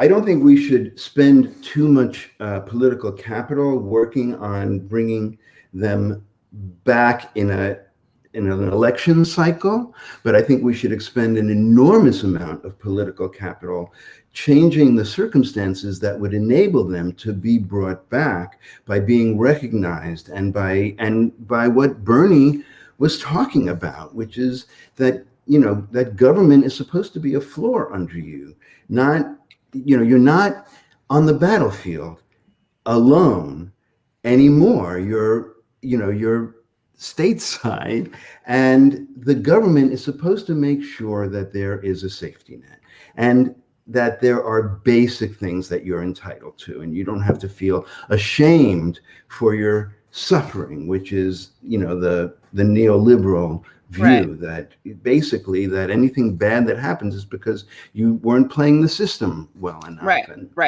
And so you blame yourself. Yeah. So, yeah. It's funny. Trump really is much more of a product of and face for neoliberalism than neoconservatism. I mean, he's not particularly a hawk. He's not anti-choice. I mean, he governs as if he were anti-choice, but he's not that. He's not actually that. He's born and get-go. I think that he is exactly. He's like, if you took an X-ray of neoliberalism, you would find Trump, at the heart of it, because he totally, like CEOs whose basic idea is to turn a profit in the short term. Trump's idea is to turn a profit in the short term, but actually all that Trump cares about is appearing to turn a profit in the short term, because that gives him power leverage to somehow concentrate his wealth and power. And he has no moral values that are consistent. That's why he jumps on the bandwagons, so many different bandwagons that he'll jump on and align with whatever is powerful at the moment. It was white supremacists. Now it's the Christian, the Catholic, Orthodox Catholics and evangelical Christians, they are really aiming to create a certain kind of society based on religious principles that, whether it's Pompeo's future for the rapture or Barr and Opus Dei, but this is a very powerful, underappreciated, a threat that's underappreciated, but Trump can smell the power winds, and he knows how to use them for his own purposes, and if he needs to, he drops them and switches to another. Steve Bannon before, Bill Barr now. I mean, they're the same to Trump. Wait, Bill Barr is Opus Dei? Bill Barr is Opus Dei. Wow. And originally, ethnically, you understand this, Stephen, Jewish. Someone converted away from Judaism. I knew he was Jewish. I swear, my Judar went off with Bill. He has a Nebushi thing going on, and he's not someone I'd like to claim at all. Yeah. So you can keep him, Christians. Sorry. And also, I mean, he is extremely good at, I predicted this a lot of times, how Trump was going to go after Biden. I didn't think he would actually misquote Biden with the super predators line that belongs to Hillary Clinton. I thought he would go after Biden on the crime bill. Yeah. And he did, in the same debate where he went after Biden for being too soft, not pro law and order. In the same sentence, actually. In the same sentence, no, right. and that's because he has no promise of, there's so much in radicalization that's related to the expectation gaps, and he has no promise of any ideological coherence. So it is asymmetrical warfare, because Biden can't, he does all the time, but it's not his brand. Well, it is his brand. It shouldn't be his brand to be a hypocrite and inconsistent. Whereas Trump being that is actually part of his, blowing up the system and being outside of political norms. Inconsistent, yes, but hypocrite, no, somehow.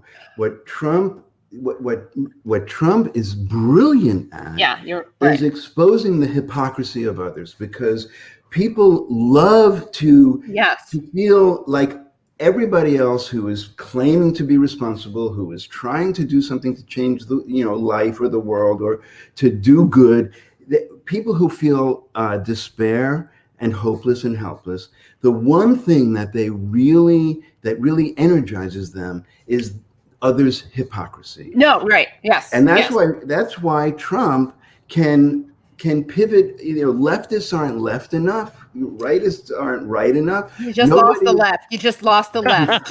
Joe, you lost the left. Yeah. And that's how he does it. It's right. And that's all he cares about, and it works brilliant. I know it looks, but isn't he? So I always think that he's a hypocrite but his hypocrisy isn't hypocritical.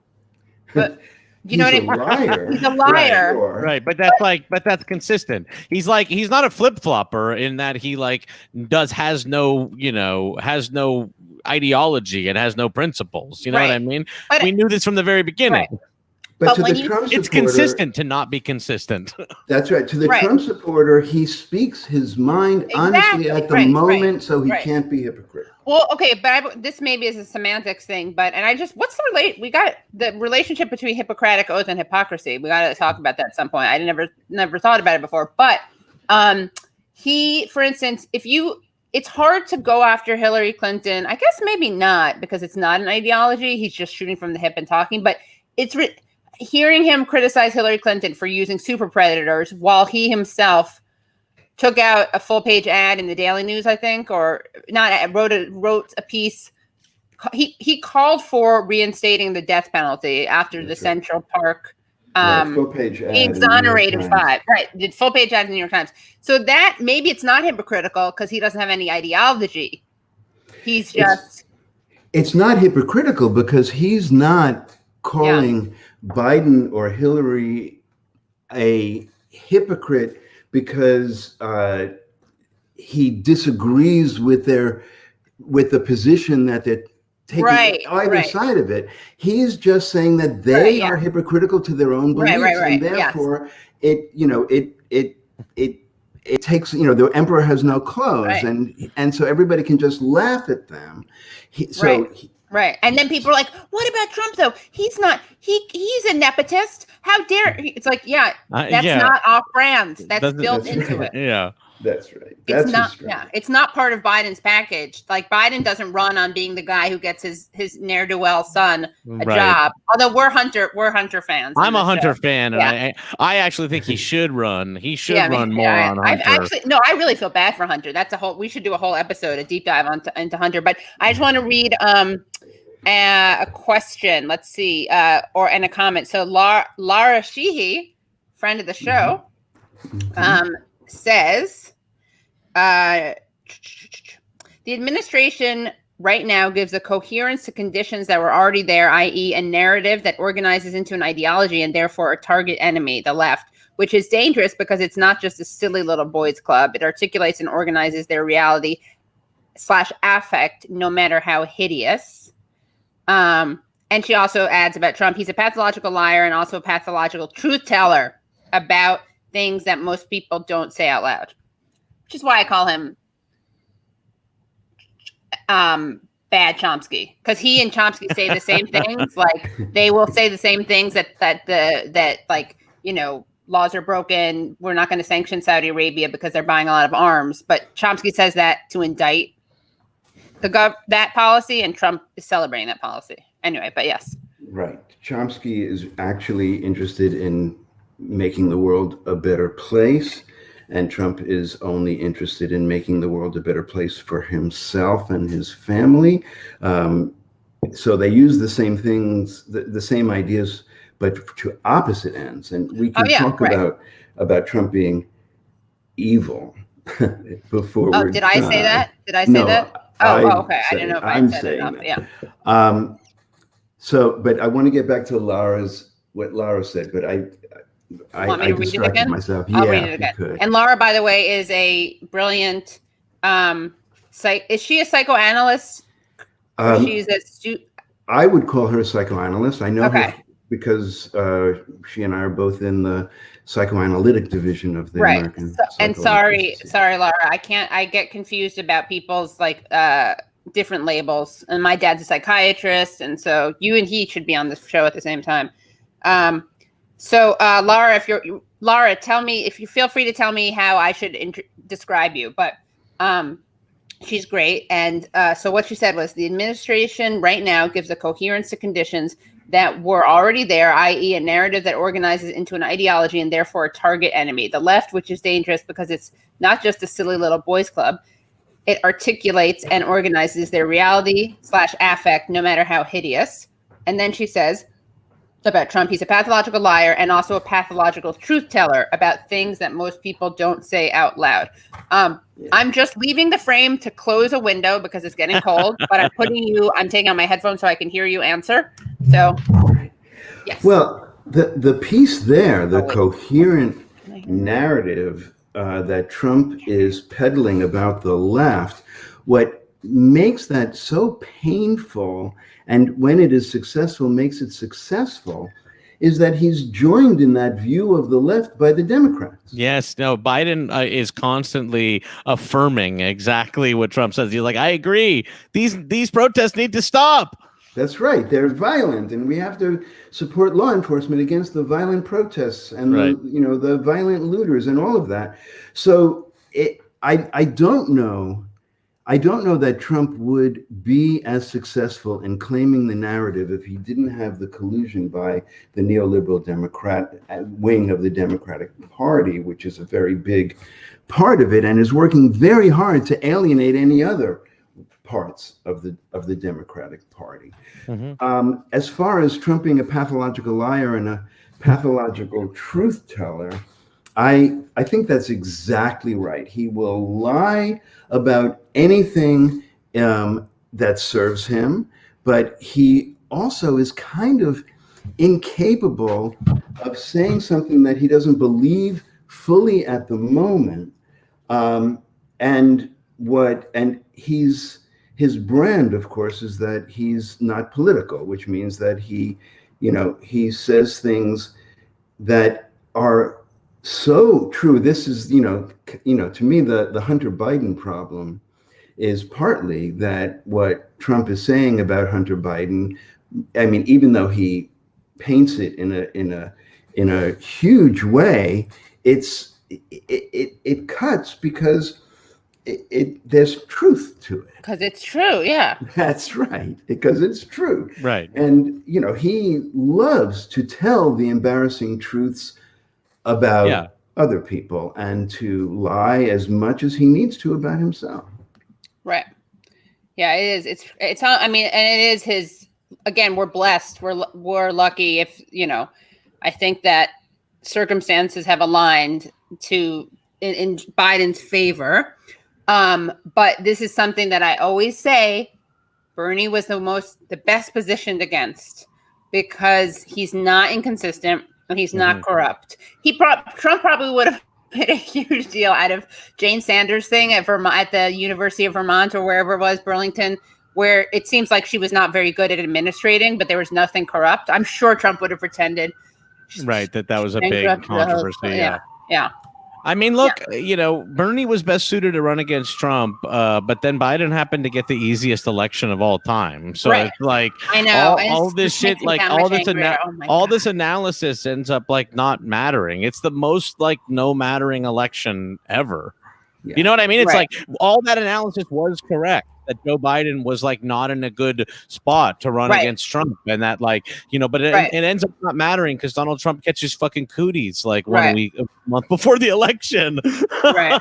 Yeah, it's that piece is quite depressing because it's the easiest election ever. If Biden will win it, then it will be the easiest election ever. And then Biden and his neoliberal democratic vision will then have the momentum that they saved us from Trump, which, and that's the only thing that people, that many liberals have come to care about, is saving us from Trump. The question of how we can get, if this proves to take place, if Biden wins, and I actually fervently hope that Biden wins this election and that Trump is history, but with one caveat, which is that, then we have to find a way strategically to turn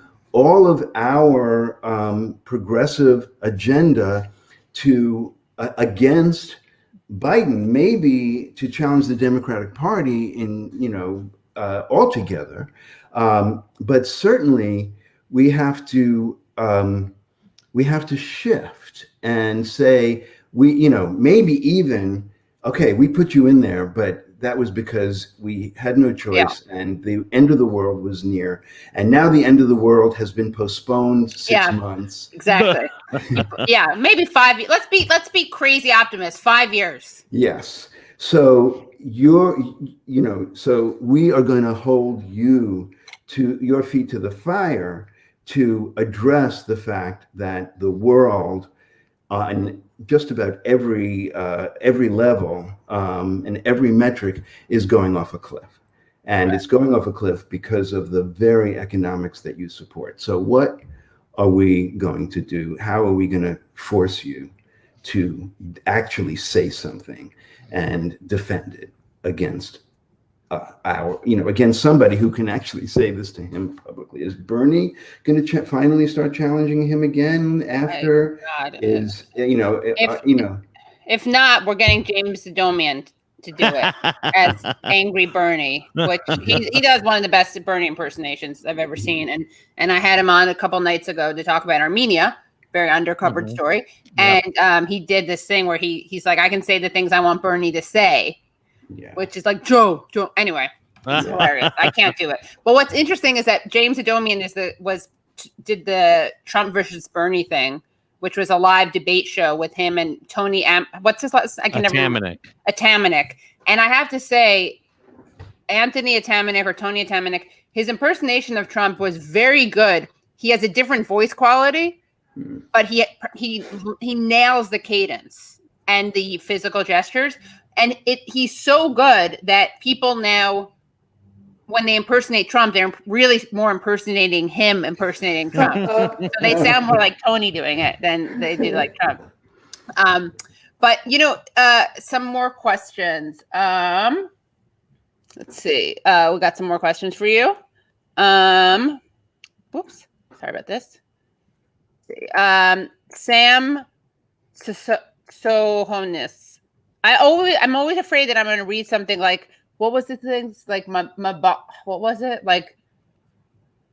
Huge ball. I can't remember, but something that's like my huge balls or something. It's like you don't realize it. Is this a thing, Jack, that people do on my stream? People all the time are trying to embarrass me constantly. It's my entire life is just people trying to make a fool out of me on camera. Yeah. So you don't realize it until you say them out loud. Yeah. I mean, I'm explaining the obvious, but anyway. So I think this is Sam Sahonis. Dr. Reisner, do you think there's a correlation between the idea of blame, like you were talking about, and the narcissism epidemic?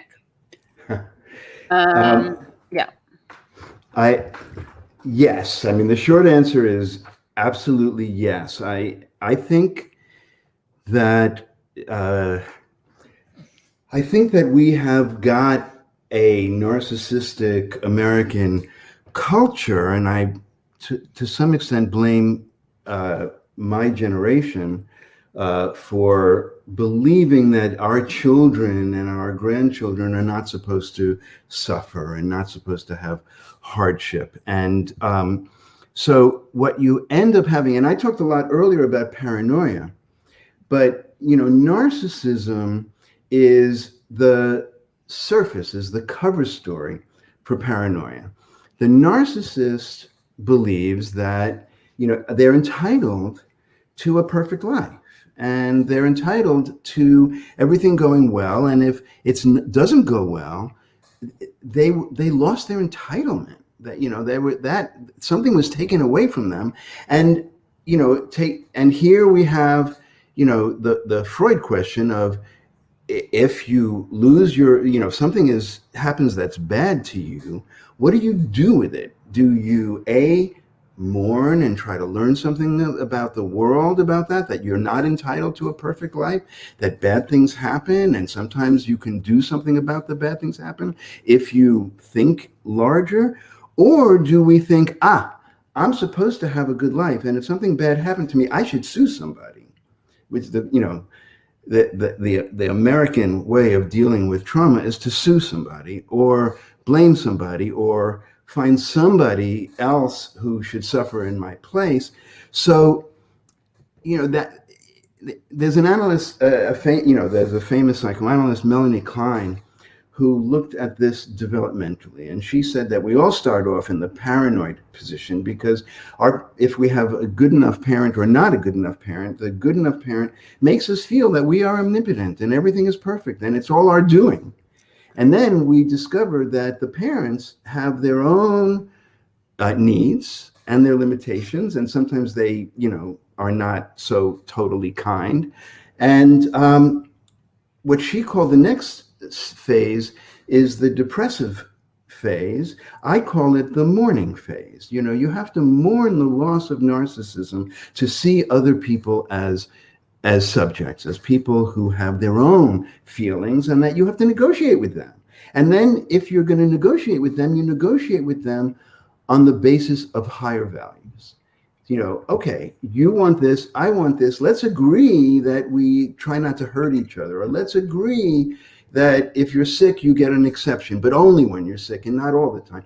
You have higher values. Now, our society no longer goes to the level of appealing to the higher values. Bernie did.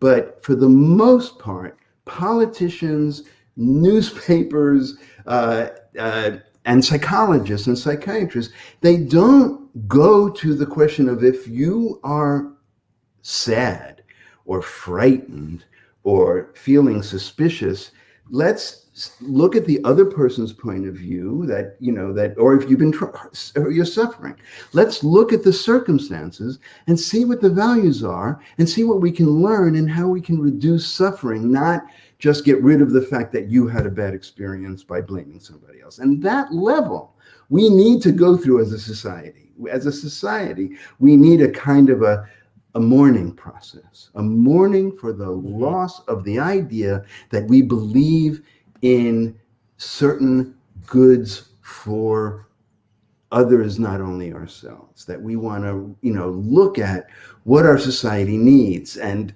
being a Bernie person, I would say, in terms, or an FDR person, in what the society needs in terms of healthcare, housing, education, safety, jobs, and income. What do we need so that people have their basic needs taken care of or circulated through our taxes, so that they are not likely to go to the extremes of trauma and radical, violent politics, because they're actually not as stressed and not as afraid of every little thing, even big things. I was in Europe during the first 6 months of the COVID pandemic, and I just recently came back to New York, and New Yorkers and Americans are really traumatized by the pandemic and frightened in extreme ways. They don't believe that there's any such thing as antibodies. They don't trust the idea that we are going to have a vaccine that's going to actually do anything and not be manipulated by political agendas. In Europe, the pandemic is bad, but people will listen when they're spoken to based on reason, science, and care. And they will follow the rules, and they will be sad and frightened, but not paranoid and accusatory. They don't have this fantasy that you're supposed to not have anything threaten your life ever, ever, ever. And if you have anything that might threaten your health, that you don't know anything about in advance, it's going to kill you and you're just going to die. And that's the American reaction. It's either those people on the street who, over the summer, who, walked around with guns and said no restrictions and no masks, or people holed up in their apartments, frightened, at going outside, or even getting mail or a delivery and wiping it all down. And those are two sides of the same narcissistic coin, the same coin of I'm supposed to live forever, or I'm guaranteed to live forever. So we have a lot of psychoanalyzing to do for our society. To be fair, that's also the default, maybe the default Jewish position to wipe down. So, I don't want to over-pathologize our people, Stephen. I think you're right. Jews and people who have OCD are very happy during this time. That should be the great big, people are afraid of intermarriage, but that's a great way to, a Gentile OCD and a normal Jew makes a very happy marriage. Yes, but not for the visitors and that. Right. Yes. Right. And not for the children. Right. Yeah. So don't do it, guys. I'm not actually condoning those. I have a hard line against those types of relationships. Just kidding. There's another question. And by the way, Stephen, feel free I have tons of questions for you, and feel free to take this in any direction. I am, of course, the host, so I have questions for you. But let's see. So Sparky says, best narcissist, Morris Day in Purple Rain. Nelson Galvan says Brad Bloom rocks. Okay. I think that's actually it for now. You answered that question. Johnny John says, I'm doing a paper on how SCOTUS supported presidential and Congress choice to house prisoners in Guantanamo. Thanks for the show. Which raises another thing that you are involved in, which is actually, it sounds insane that this is something that has to be worked on, but you were very active in kind of exposing and stopping the psychiatric and psychological professions participation basically in torture. Can you talk about that? And then we'll get back to the other stuff. Yeah, sure. Trump being evil or not evil. Yeah. That is really what sort of brought me out of my office and very actively into politics. Again, when I was young in the 60s and, the Vietnam War era, I was very political and for a while after that, but then I became a psychoanalyst and I thought I would change the world one person at a time. Right. But, then Bush became president, George W. Bush became president, and started torturing people. And then it became clear to me that psychologists were implicated in the torture. The first clue I had was when the CIA kidnapped Khalid Sheikh Mohammed's sons and held them in prison, and the spokesperson for the CIA said, but don't worry, they're being handled with kid gloves. They have a child psychologist looking after them. Right. Well, there's a collaborator right there. And I found that so horrifying. And so eventually it began to come out that there were psychologists at Guantanamo and that they were, supposedly treating the prisoners, but actually the ICRC, a report from the International Committee of the Red Cross was leaked showing that psychologists and psychiatrists were supervising the torture interrogations. And so I became active, and a small group of psychologists, independently became active to try to fight this, and Physicians for Human Rights brought us all together. So it turned out that that psychologists basically created the program of torture at the CIA. We know that, Mitchell and Jessen, and that a psychologist and a psychiatrist basically created the program of torture at Guantanamo. And, and for years, we were trying to make it, this sounds like ridiculous that we would have to do this, but we were trying to get the APA to make it unethical for psychologists to participate in those kinds of interrogations, in torture interrogations. But the APA for years fought us. And how did they fight us? They took the Bush administration's definition of torture. So according to the Bush administration, none of this was torture because of the U memos. And so for years, APA, we were trying to get proposals passed, by the governance of the APA to ban psychologists from torturing, and the language would always be changed in such a way that permitted the torture to continue.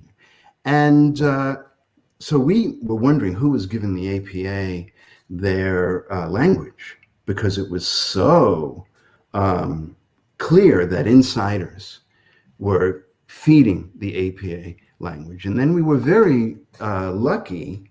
You mentioned Jim Reisner earlier, but we tried every way to get the APA to change its ethical policy, and we were stymied for 10 years. The organization refused to acknowledge that psychologists were involved in torture and refused to write their ethics code to close the loopholes. Jim Reisner published an article where he found a bunch of emails, and it's a long story, but I'll just say that it showed that the APA was actually in some collusion with the CIA, and Jim's article, and in a piece that I wrote with Stephen Saltz and Nathaniel Raymond in the New York Times,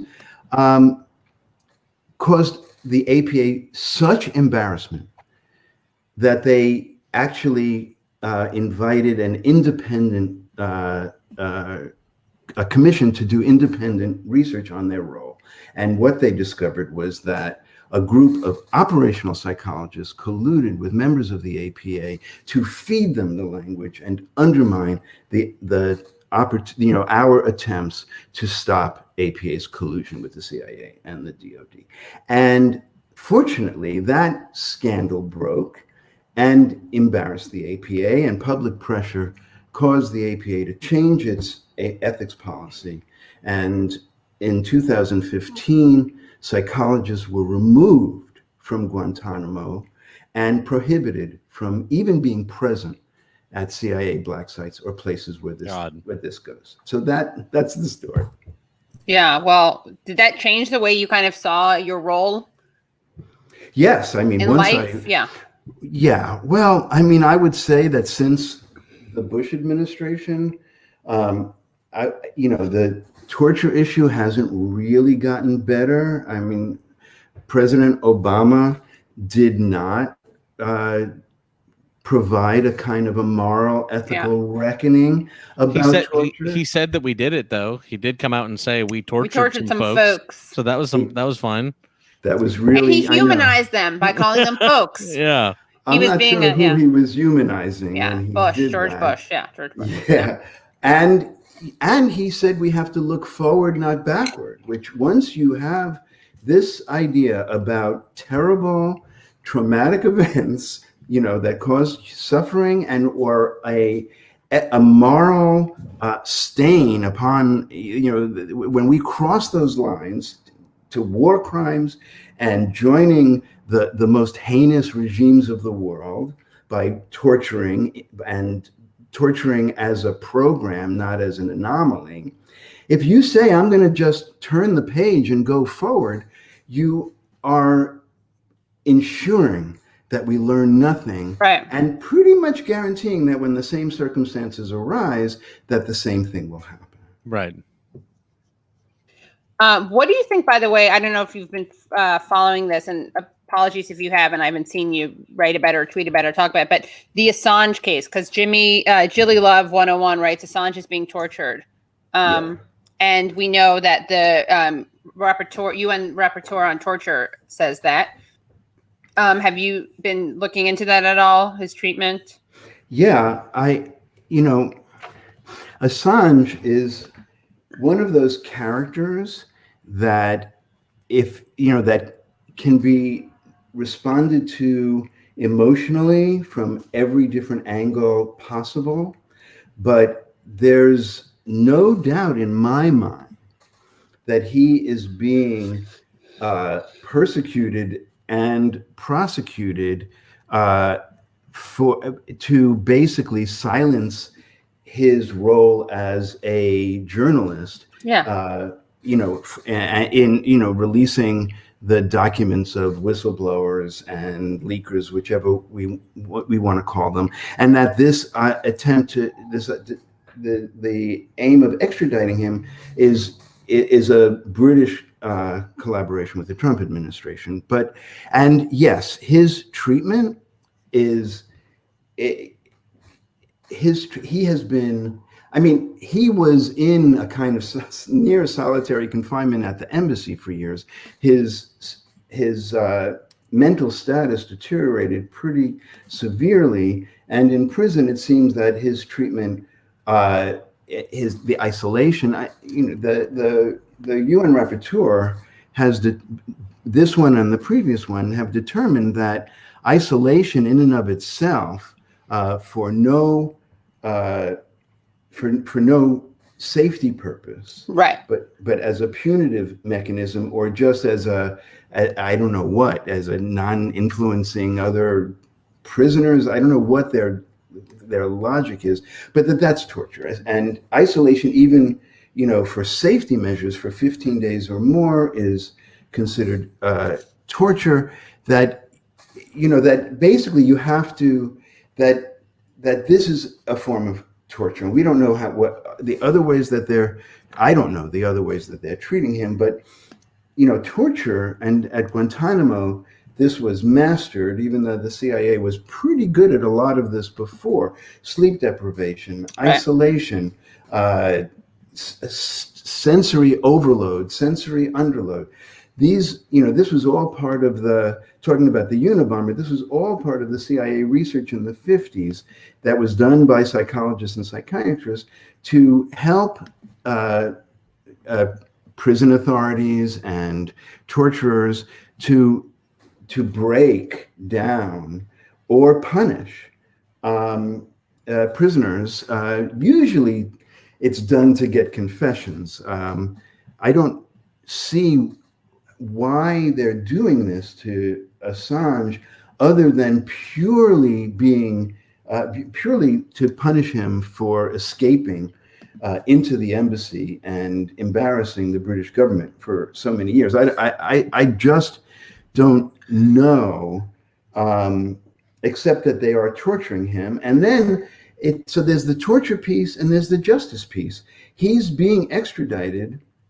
The government is pushing to extradite him for purely political reasons, which apparently is contrary to British law. So I think that I'm so glad that there is a huge outpouring of support for Assange in Britain and at the UN, because they have to refuse to extradite him to America, where there's just no chance that he is going to, where he's going to be given an objective trial that I can see, and the damage that's going to do to all journalists, everybody who might have been involved in bringing necessary information to the public. So yeah, I agree. He's being tortured. And also, one of the worst things, or disturbing, and it's no longer surprising. I mean, how naive do I have to be to keep saying, "Can you believe this? Can you believe that?" There's just I text people and I'm like, "Can you believe this?" And my friends are like, "Yeah, of course we can." But like libs who use standard issue libs who like Daniel Ellsberg consider Snowden and Assange a traitor, and Ellsberg considers both of them heroes. So watching people, and this is what really is like mind numbing, which is that Trump's administration is going harder on Assange than Obama's did. So all the people who deify Obama and vilify Trump are basically getting on the Trump bandwagon when it comes to Assange. And I think that's all Pompeo.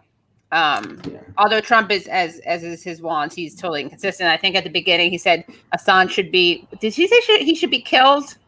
Arrested? No, the first thing he said was that he praised when he was running for office. When he was running, but before running, right, Jack? Did we talk about this?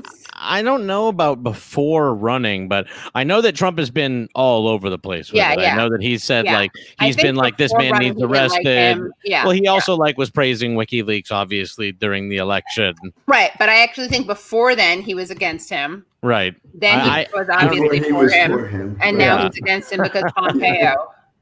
And what if? No, sorry. Okay. No, just the question of Snowden and Assange versus Ellsberg. It's, this is the problem with people believing they were radical when they were young, is that their fight and their solution to the problems of their day get calcified. And so whatever happened in their day is okay, but in the new day, when they just don't quite understand all of this, social media and, what is Assange doing and what is Snowden doing, and they're younger and, and it's not the same fight that we had with Ellsberg. They went to his psychiatrist's office after all. And, there's just this rigidity that happens across the board, and especially when people become comfortable. So they don't apply the same radical standards of their youth to contemporary circumstances, and some of them just don't learn that these are exactly the same fights, just in a contemporary iteration, and they need to be listening to younger people who can explain it to them. Right. Yeah. And so Time Binder added that it was the death penalty, which he called for on video. Jesus. I didn't even know that. I mean, it's pretty tame for Trump. Come on. Wild. Right.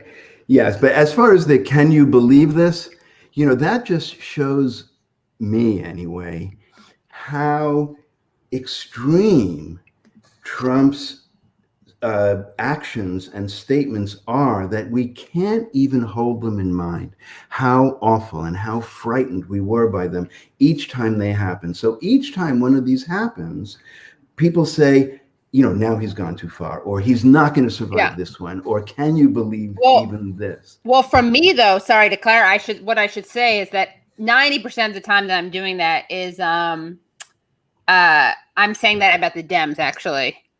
No, really, for real. I'm not even being it's just like, I can't believe, and again, it's like, why shouldn't I believe, when the Wall Street Journal endorses Bolsonaro, I remember that was one of those times. So I'm saying about Dems or the I guess Wall Street Journal isn't exact. Financial Times, I think it was, But this reaction, this I can't believe it. Yes. Is how do you not believe it with right. And I remember in my own analysis, I said this, I don't remember which one of my parents I said this about it, when I was in analysis, but I said, I just can't believe. And he said, I have to tell you, I have heard this many, many times. So what you're saying basically is that your denial has come back between each time. And we have to work much harder to overcome this level of denial. Right. Yeah. By the way, someone pointed out, I'm looking for the comment, but someone pointed out very appropriately that Obama tortured Manning. And of course, I'm not at all vilifying, I'm not at all exalting Obama or saying that he was good on this issue. I mean, he was terrible on this issue. My point is that the people who love Obama, who decided not to go after Assange, are siding with Trump over Obama when they get on the prosecute Assange bandwagon. That's all I'm saying. Yes. I mean, Obama, then he did, I guess, give her clemency to Chelsea Manning, but no, it was unacceptable. He went after whistleblowers. I have didn't close Gitmo. So yeah. And I guess it was in 2010 on Fox News that Trump said that he should get the death penalty. Jeez. I mean, Trump is unbelievably young. Is that what he said? Unbelievably young. Unbelievably young and in great shape. Yeah. Yeah. Oh my God. Yeah. I don't even know what's going to happen. But so how much of an aberration do you think Trump is on a kind of behavior? Like, I guess there's a lot of pathologizing of him, but I guess the question is, to some extent, Is he a rational? Is he a space rational actor? He's an, how much of an aberration is Trump? I think he's like the equivalent of a 100-year flood. That I think he's quite a rarity, but I don't think the question is whether he's a rational actor. I think that's the wrong metric. I think that that Trump has got an extraordinary, I don't think we've seen the likes of this in my lifetime. He's got this unbelievable political instinct that is matched with an instinct for cruelty, and it comes from, I talk about this in one of my podcasts, called the Mask of the Black Death. But I believe that he has psychotic processes in his mental organization.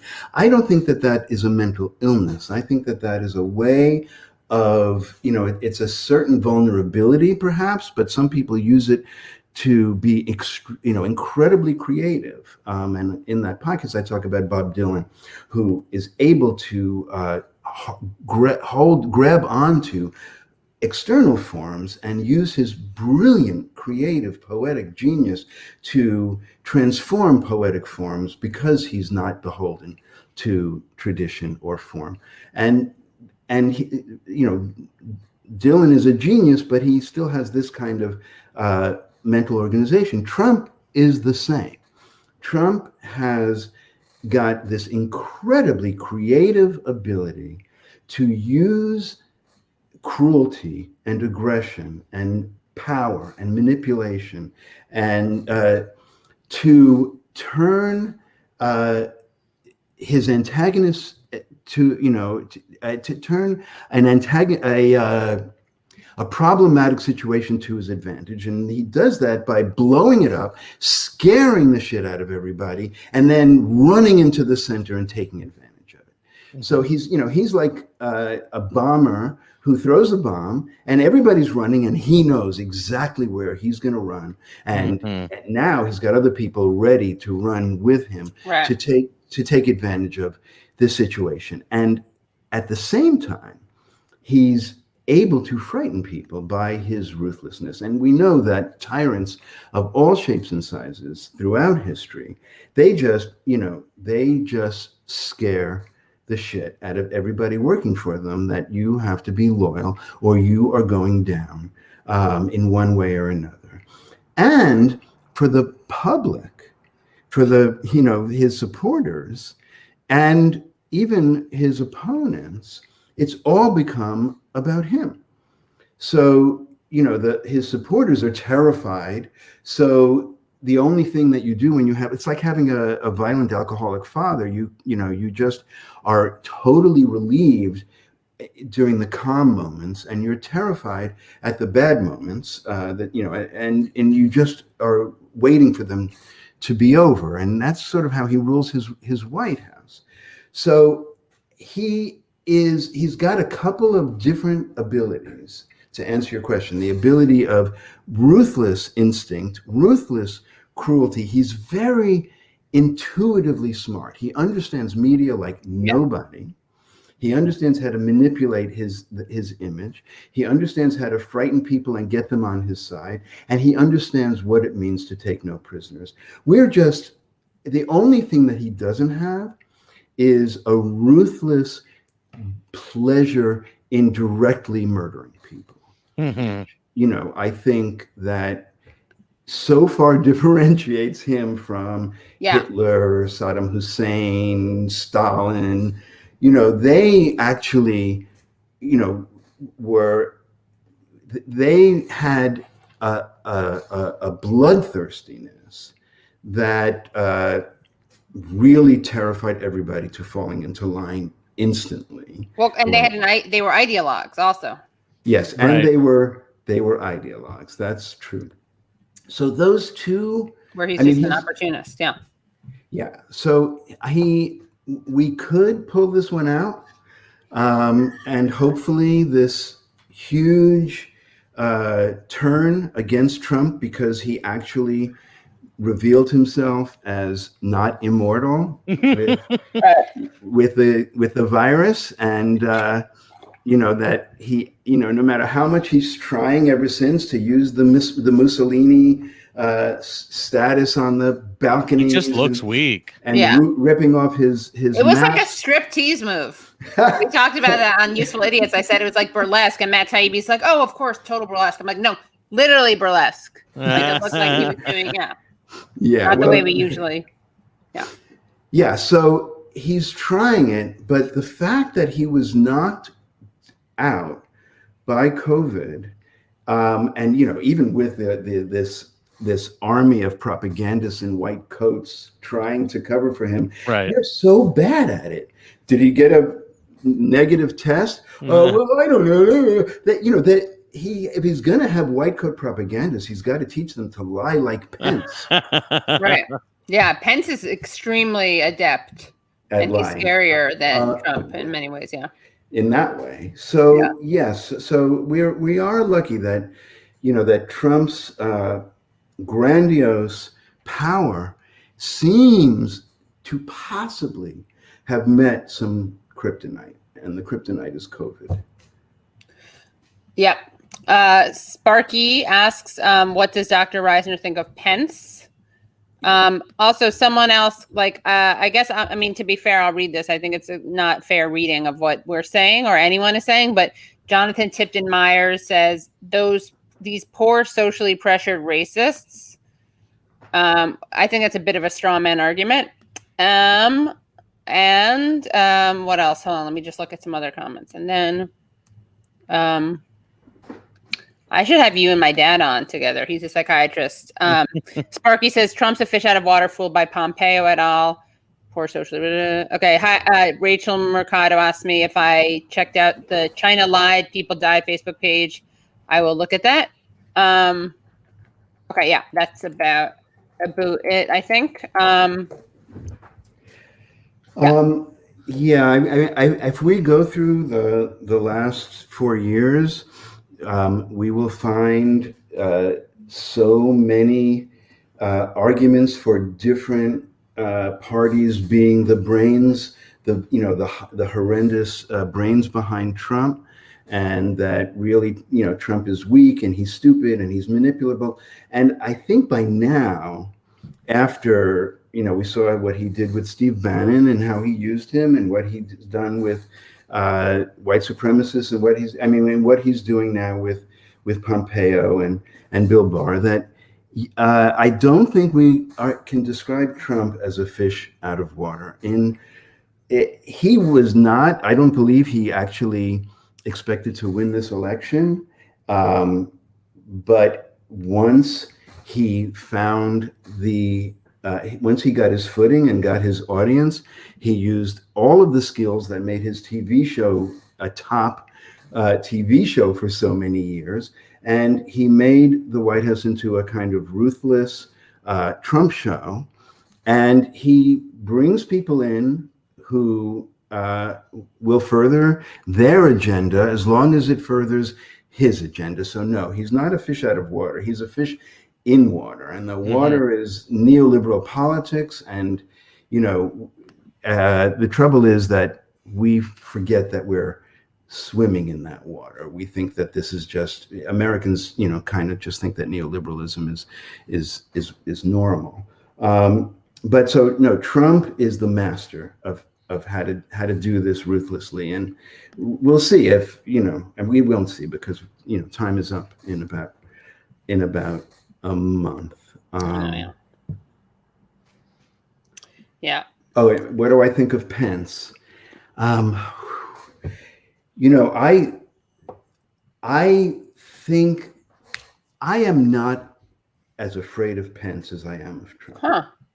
Interesting. And the reason is because Pence is a very clear, uncharismatic liar who has a very particular agenda, and it is not the agenda of the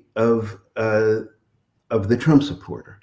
Pence is agenda is, to move us closer to the rapture and to put his, and to maintain a kind of Christian white power base and to undermine democracy to guarantee it. I think that that's really what the Christian evangelicals, the Catholics, are after, because we all know that if we have a true democracy, this minority that are, conservative Republicans don't have a chance of maintaining their power. So everything that they do is in the interest of maintaining power, voter suppression, scare tactics, paying people off. I mean, all the things that they're trying, gerrymandering.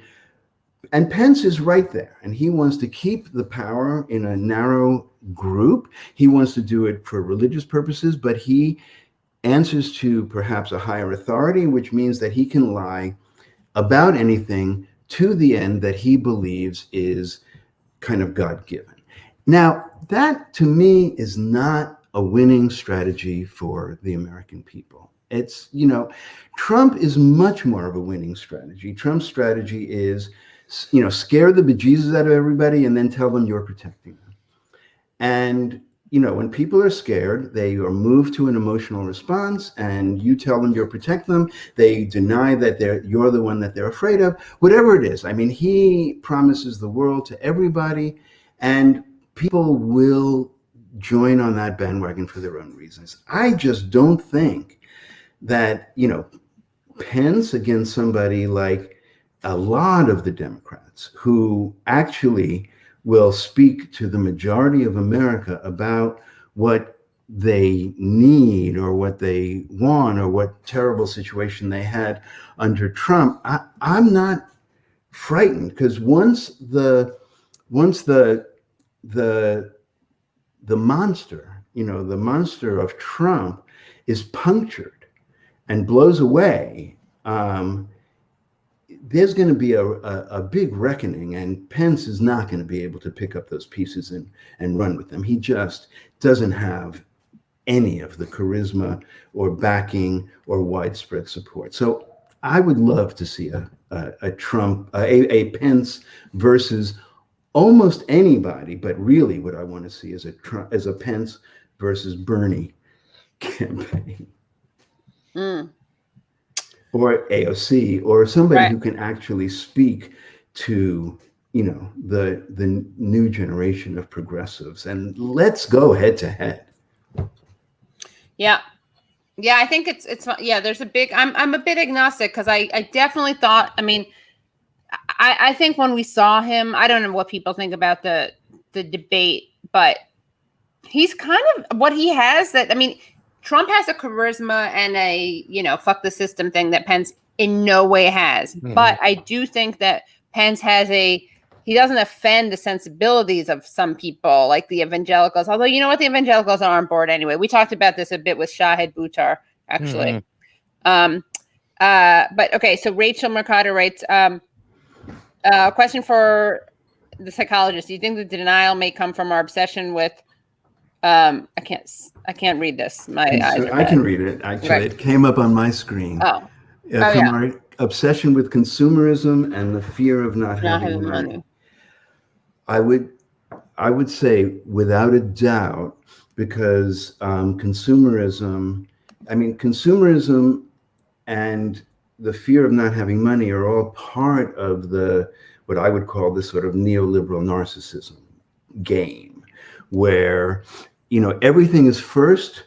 All values in neoliberalism, all values are converted into monetary values.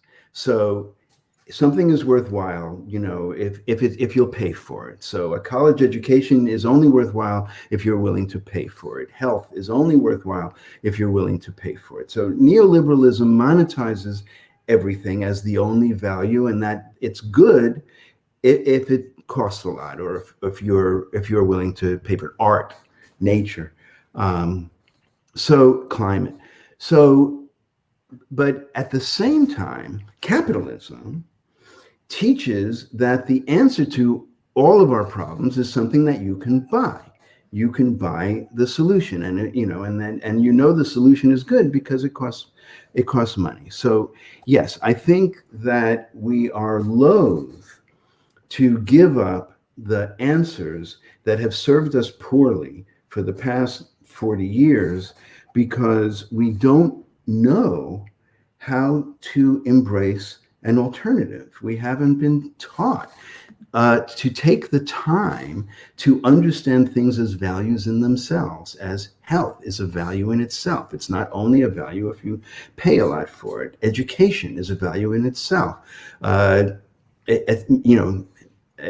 Etc. Art, nature. These are things that we don't need to spend we shouldn't be spending a lot of money on. These should be, human rights. These should be, given to all of us as a matter of our being human beings having innate value. So yes, I think that the denial that comes from consumerism and from the fear of not having money tells us how much we've bought into a system that mortgages our lives, and we have forgotten that that this debt is something that we should not have agreed to and is inhuman, and it has to be canceled. All right, I agree. Yeah. Anything else you want to make sure that we talk about? I do want to do a plug for my latest podcast because, the latest episode of my podcast is called In Praise of Shame. Mm-hmm. And the idea there is that part of neoliberalism and part of American history for the past 40 years, even Obama's turning the page, and certainly the presidents before and since, is that there's no shame. There's no, nobody gives a real apology for what has been done wrong. Instead, we pay people off. The government is very good at following the business model of BP and the oil spill or others, that you don't apologize, you aren't held accountable, you take no responsibility, and you give a lot of money. That's the Trump way, but that's also become the American way. And what I am interested in is the humanizing value of feeling embarrassed about, and more than embarrassed, feeling like a deep shame to be an American today, to see first of all, to have our shameful history exposed, which Black Lives Matter is doing relentlessly, and in its wake, the history of genocide against indigenous people and the treatment of indigenous people, Black and brown. I mean, we have a history that is up to the present, and we see it in the news all the time. And some of us just need to feel shame. And the reason I think we need to feel shame is because we have to feel personally responsible to rectify these conditions. We have to be mobilized by acknowledging, admitting, apologizing, and committing to change what we see because it's so shameful. I quote Primo Levi, where he was talking about his liberation from Auschwitz, and the Russian soldiers liberated them. And they were staring at the prisoners, and they wouldn't speak. They just stared with an expression on their face that Primo Levi recognized. He said what he recognized that they were feeling was shame. It was the shame that a just person feels in the face of a horrendous treatment from one human being to another. It was the shame, he said, that we, the prisoners, experienced when we saw how other prisoners were treated, and we hadn't the strength or the ability to do anything about it. That is the kind of shame that I'm talking about, that we need to feel in the face of so much of what is going on now under Trump, but has a long history in this country, and that thankfully there is a growing movement to publicize, to force us to reckon with. And I believe strongly that the right kind of shame will be mobilizing, and will mobilize Americans to refuse to accept the loss of democracy if it's threatened, to refuse to condone the kind of, the kind of economic and social conditions that we still have. So yes, In Praise of Shame is my latest episode. You're going to have a debate with Gabor Mate on that. On shame, the role of shame. Yes. Future guest of the show, Gabor Mate. Aaron has been on the show a bunch. His younger son, journalist in his own right. Sparky says true. Trumpers don't trust Pence. Well, yes, definitely subscribe to Steven's podcast. It's excellent. I really like. We didn't even do it justice. I brought something up, and I wanted to talk about.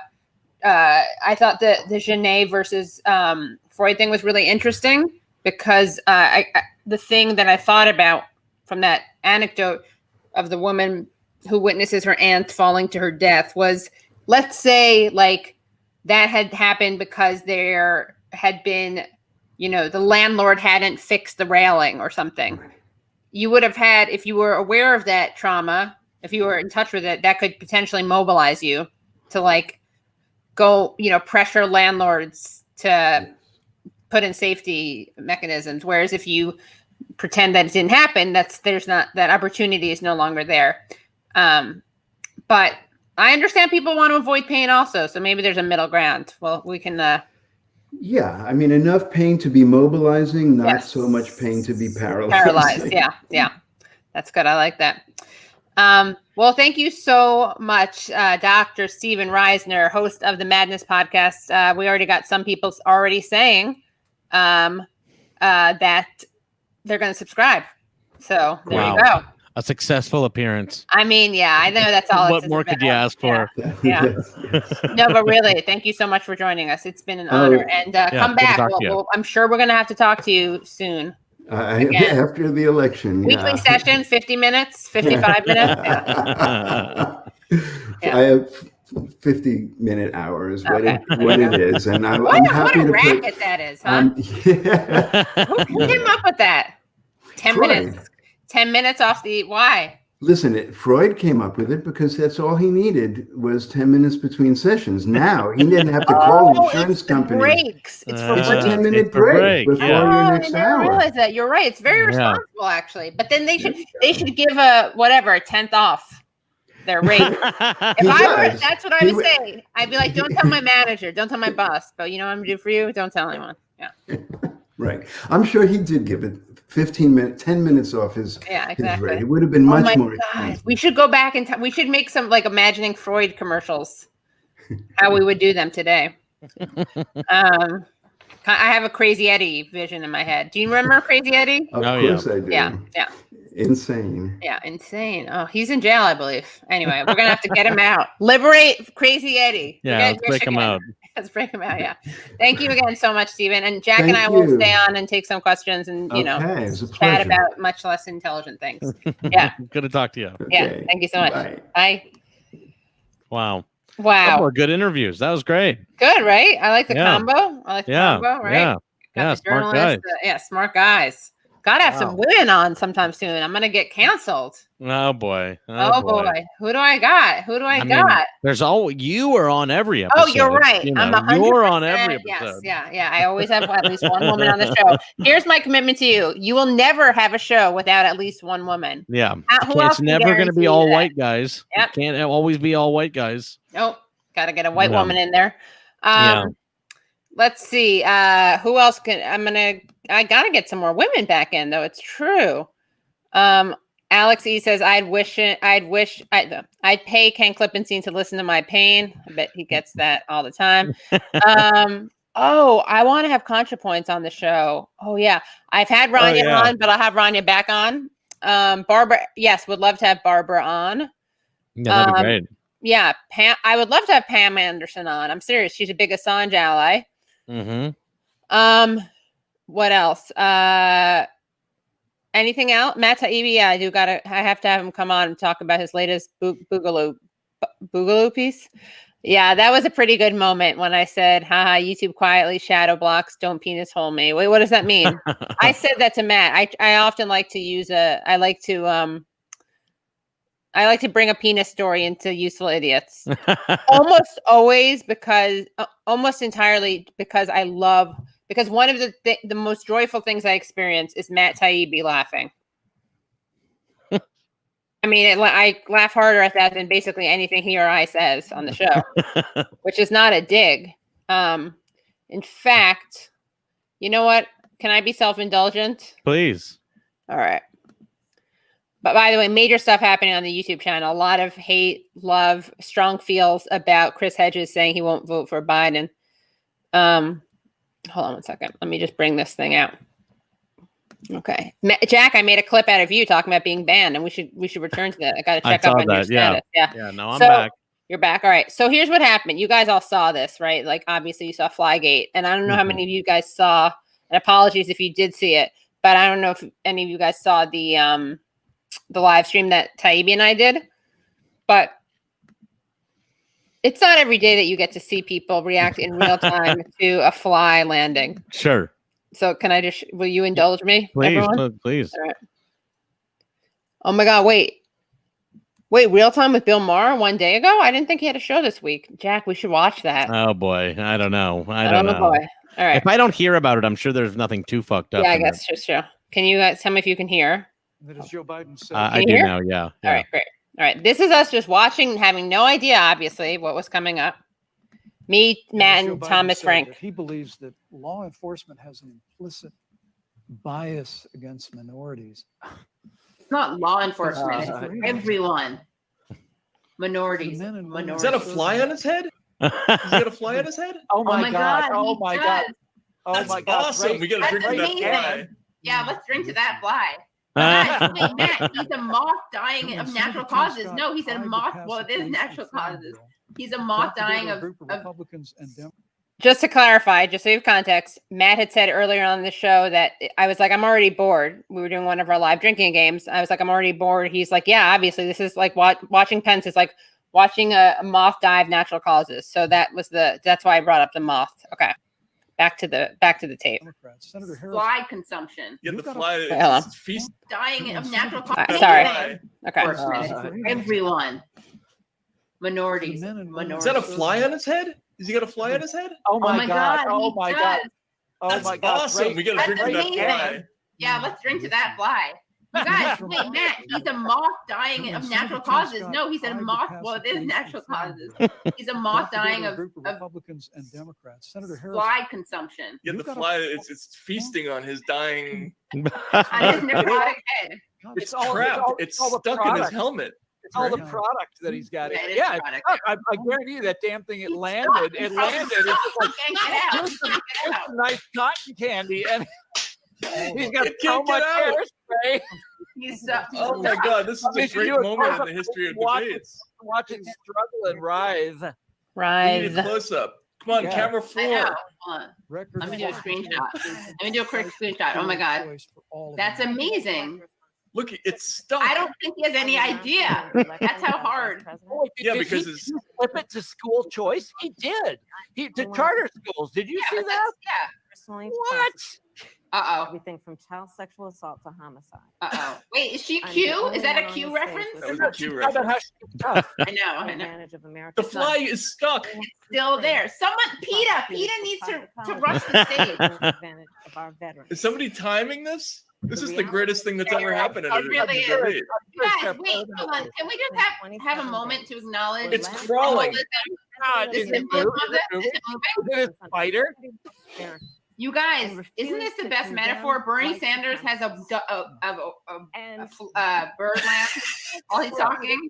Fidel Castro has a dove land on his shoulder, which I thought flies. Well, flies are attracted to shit, right?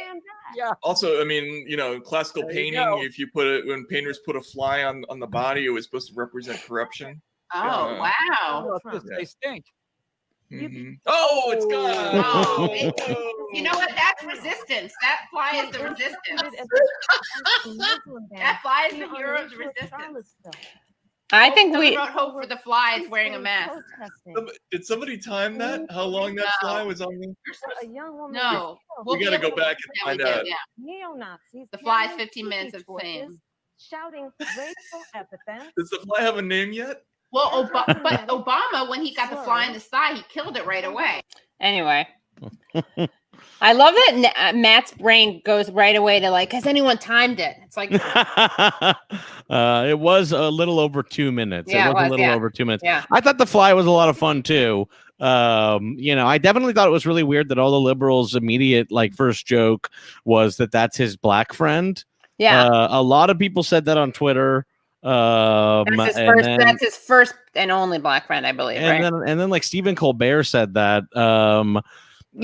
I get that they probably all just meant because it was literally black and Pence's hair is white, but it's definitely weird for your first thought to be to compare black people to insects. Yeah, in my opinion, and I don't know why everybody didn't just take a half a second to think for a moment before you post or say a joke on national television on the Stephen Colbert show. Yeah. That was a little, that was. I definitely thought that was very weird. The it's his black friend being a very common joke. I thought was really fucking odd. Yeah. That is an interesting. There did seem to be a lot of Twitter consensus around that joke. Yeah. I don't know, but what do we got now? We have they've canceled the new debate. We have no more debates with Biden. It's iffy. They're iffy. They're iffy about it. Yeah. It's canceled this week, I guess. Right. It's definitely not canceled. It's not happening this week. Trump doesn't want to do it virtual. Right. Because they can cut off his mic. Biden just doesn't want to do it. I mean, that is much as clear. And to be fair, actually, I would have said Biden didn't want to do it before. But to be fair, now everything has changed post Trump getting COVID. It's now it actually kind of makes sense. You can make the argument, and correctly, that last time these people showed up with fucking COVID and didn't wear masks. You know what I mean? Trump's whole family and his whole team showed up with COVID. It actually is a danger at this point to be around Trump and his people. Yeah. Yeah. I think that, it's Trump is trailing, obviously. So it's if I were Biden, I'd be no, I don't want to do it. Yeah. And Trump is such a dumbass too. The health stuff, obviously. Yeah. Trump is such a dumbass, because for him, I think he's I saw articles that were we won't do one. We'll just do a rally that night. And I'm you're such a fucking idiot. 60 million people watch these debates. 4 million people maybe watch your dumb rallies on Fox. Yeah. It's really ridiculous. He's just a dumbass. And I actually think that they were I think that Trump was maybe just going to skate into a second term, and that this shit was going to work, all the kind of voting fraud stuff. You no longer think that, right? I don't think. Yeah.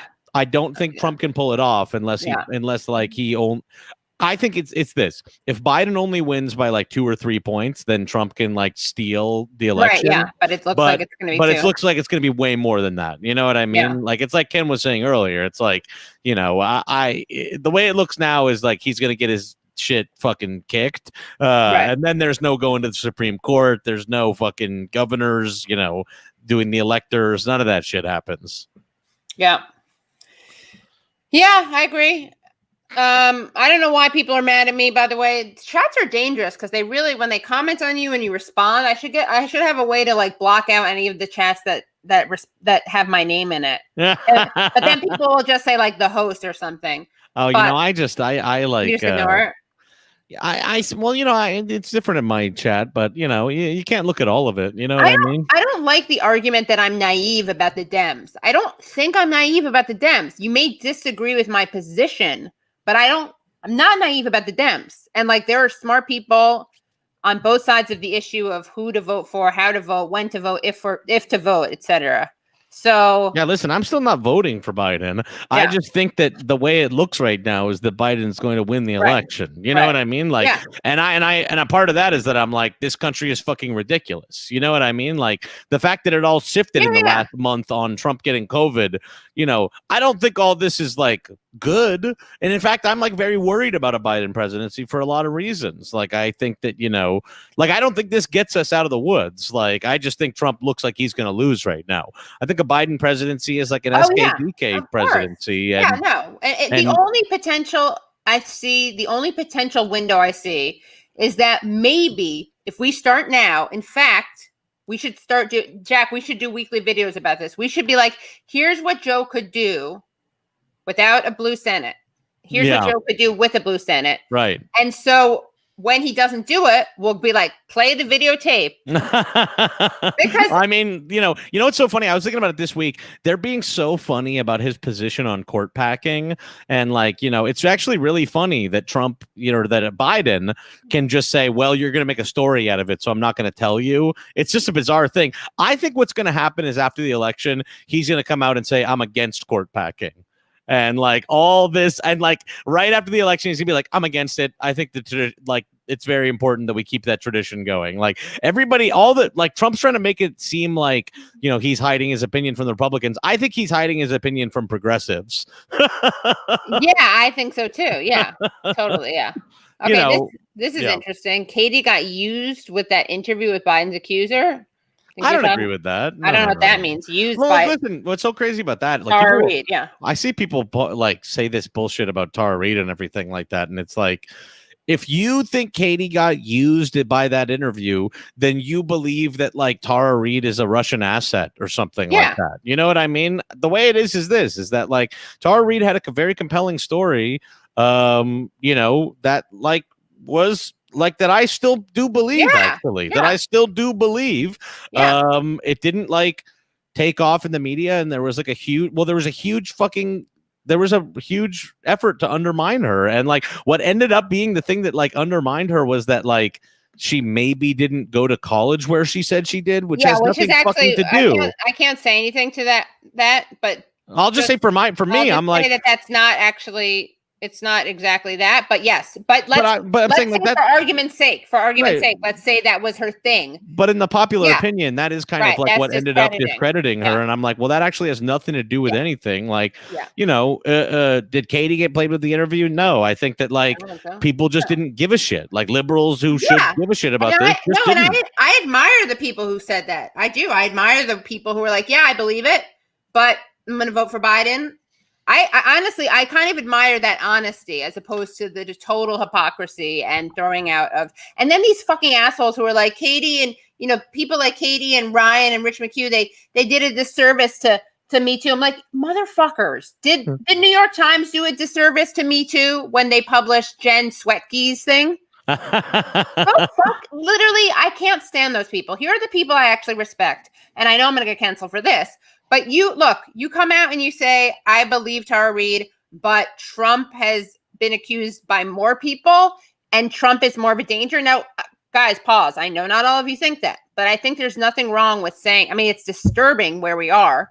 But we live in hell. We absolutely live in hell. We live in hell, and there are two like very credibly accused rapists running against each other, and like one has more authoritarian tendencies, and the other created the fucking crime bill in America. Like we're not at a good state in American politics. You know what I mean? And so I agree with you, Katie, that I'm like I can respect. I don't agree with it, and I find it repugnant actually, but I can respect a little more the people being like, listen, I'm going to be realpolitik about it. You know what I mean? Like I have to be realistic, you know, but we just are in fucking hell. And like, we're in hell. Yeah. I get that people are like, I refuse to vote for either one. I get when people are like, look, I get this. The lesser of two rapists choose the better rapist. I get that.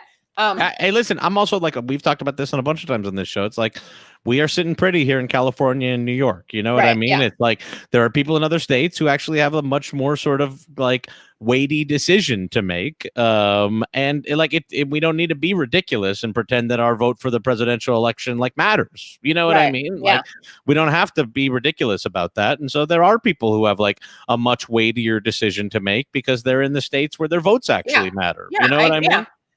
Okay, Gardner, I don't blame Katie for giving her platform. Accusations should be taken seriously. However, there's too much off, and I don't find her credible.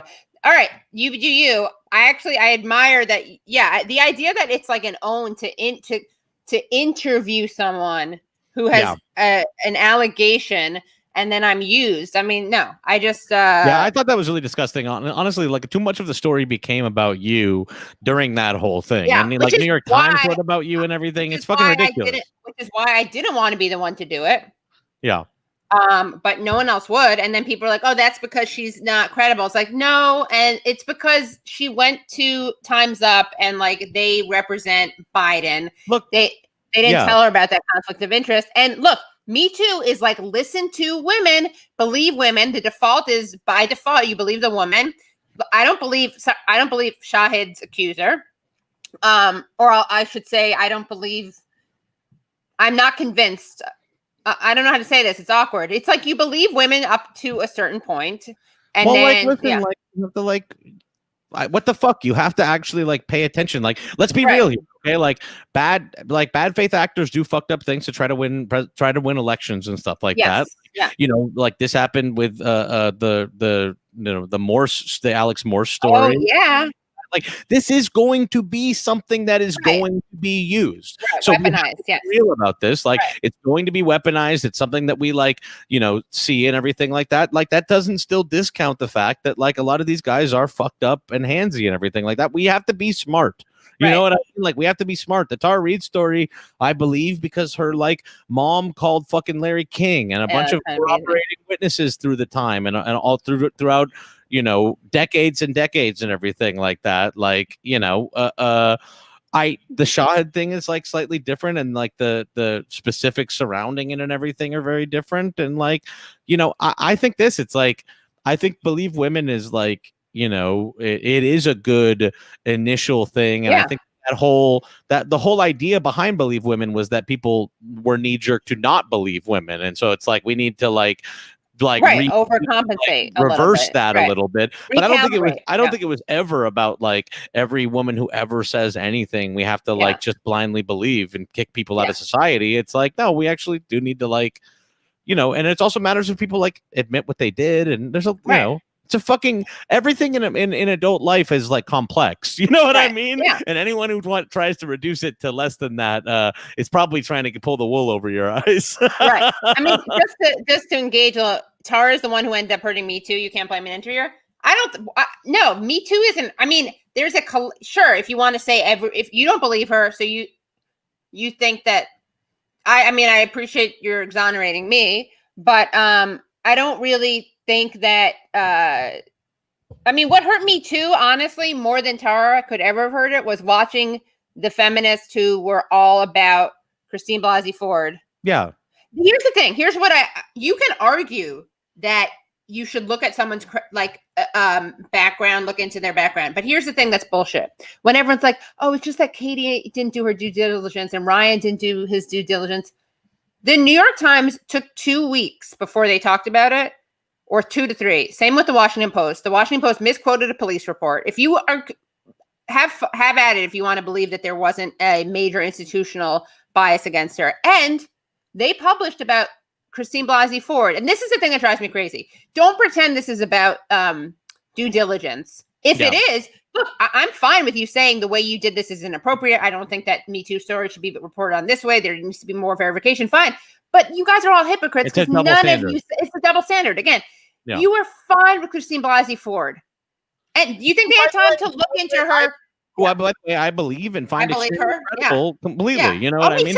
Oh, yeah, no. I didn't. The only thing I mean by that is that you were fine going to the presses before you could have done the deep dive into her rent payment schedule, right? Whether she had been bankrupt, I mean exactly, and it's like what I mean. I believe what do they want out of the due diligence? By the way, that you didn't find is like that she has a complaint from somebody about like horses or something a like crazy that. woman about And horses. that, and then like there's like her landlords are mad that like about the security deposits and stuff like that. I'm like, I actually, or like, you know, the college thing, which you can't talk about, but I'm like, that also is very much a class thing. Every single thing, single thing they ended up like finding about Tara Reid is all based on class, and none of it was based on like this exonerates Joe Biden completely. It was like, she comes off as untrustworthy to moneyed people because of these various things. Whereas Biden is a pathological liar. Like, again, just hold her to the Biden standard. Even if you think she lied about all these things, he has a major leg up on her in terms of that. And you want to talk about school, education stuff? He plagiarized. How many times did he lie about where he went to school, how he did in school? Had to drop out of the presidential campaign because he said he graduated first in his class. Listen, Biden's like probably going to win because like it's the most easy gimme election of all time, like people could make the like argument, and I think wrongly, that like, oh, you shouldn't have done it because we are all so. I think really the core of the argument that people don't want to say out loud is that we're all supposed to be trying to beat Trump. Like we're all supposed to, with every action of our lives, be trying to beat Trump, and I simply don't agree with that. You know what I mean? Like I do actually think it's relevant if like the Democratic nominee is a rapist and that there's like institutional things that are stopping from women, you know, pointing the finger at powerful men because they like work with their PR agencies and stuff like that. Like all this stuff is very, very relevant and remains relevant, even if people didn't want to acknowledge it because he was running against Trump and because Biden is going to end up winning. You know what I mean? Like all this stuff remains true, and Tara Reid is still out there, and she told her story recently on Australian television. She's not going to help the Trump campaign because she despises Trump. You know what I mean? She's not at the debate in the front row because she despises Trump, you know? That's the thing. It's like anyone who says that she's some right winger, it's like, really? Do you know how much money she could get if she wanted to? Or how much she could like have her own fucking Fox show now. You know what I mean?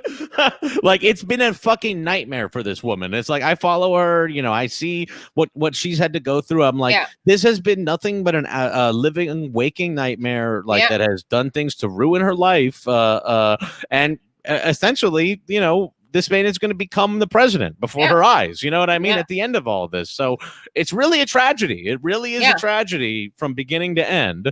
However you feel about Tara's credibility or whatever, personally, I don't think her credibility with regard to Biden was impugned at all. Perhaps her credibility with regard to some equestrian-based, like some equestrian argument she had with somebody. I don't know. Perhaps that argument, she was wrong on that one. I don't fucking know about what happened with the horses, to be honest with you.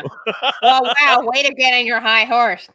Sorry, I couldn't help it. Again, it's just like, I just don't, it drives me crazy with like again, if you want to say that you have a certain standard for Me Too investigations or this or that, that's fine. But the liars, the liberal, like neoliberal feminists who pretended that they were upset about process when, again, they said nothing. Did anyone say anything about Sweatke?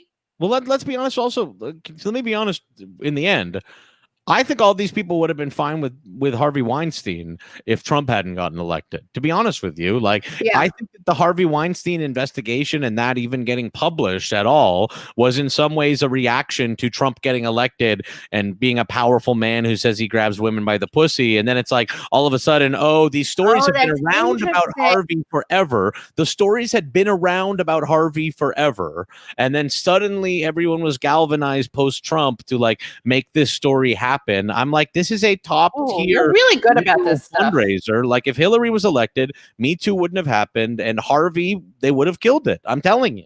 It like is part of the like we are mad at Trump that like Me Too happened and that Harvey happened and that all this happened.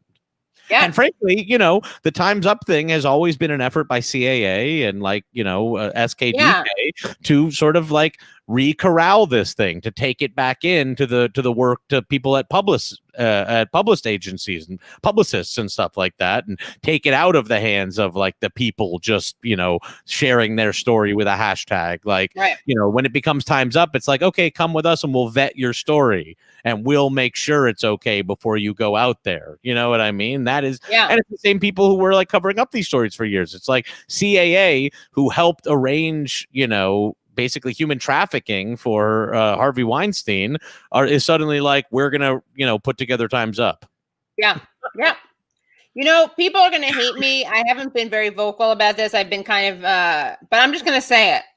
People are gonna hate me. Ready for me to be hated? Oh boy. I believe Tara Reid, and I think that I understand, and I don't. Well, I already said it. I believe Tara Reid, and I also understand why people would believe Tara Reid and vote for the lesser of the rapists. I know it sounds absurd, but it's also like we're in that hell, like you said. Listen, like I agree, Katie. I'm like, right. If I was in a swing state, I am not going to. Again, you and I are in a gilded position where we're in states and our votes don't matter. You know what I mean? I can understand the position of someone who's like, I'm in a swing state. I believe that Trump is a unique evil and an authoritarian threat and everything like that. And I also believe Tara Reid, and I must cast my vote the way that I do. That's just a regrettable reality of living in the United States in 2020. And you know what I mean? It's like nothing that anybody should feel ashamed of. It's like, I understand it. I mean, I guess you should maybe feel a little ashamed of it, but just like the shame that we all feel at being Americans. Right. Right. Yeah. No, I totally agree. In fact, hold on one second. I'm trying to get access to something that'll be very interesting.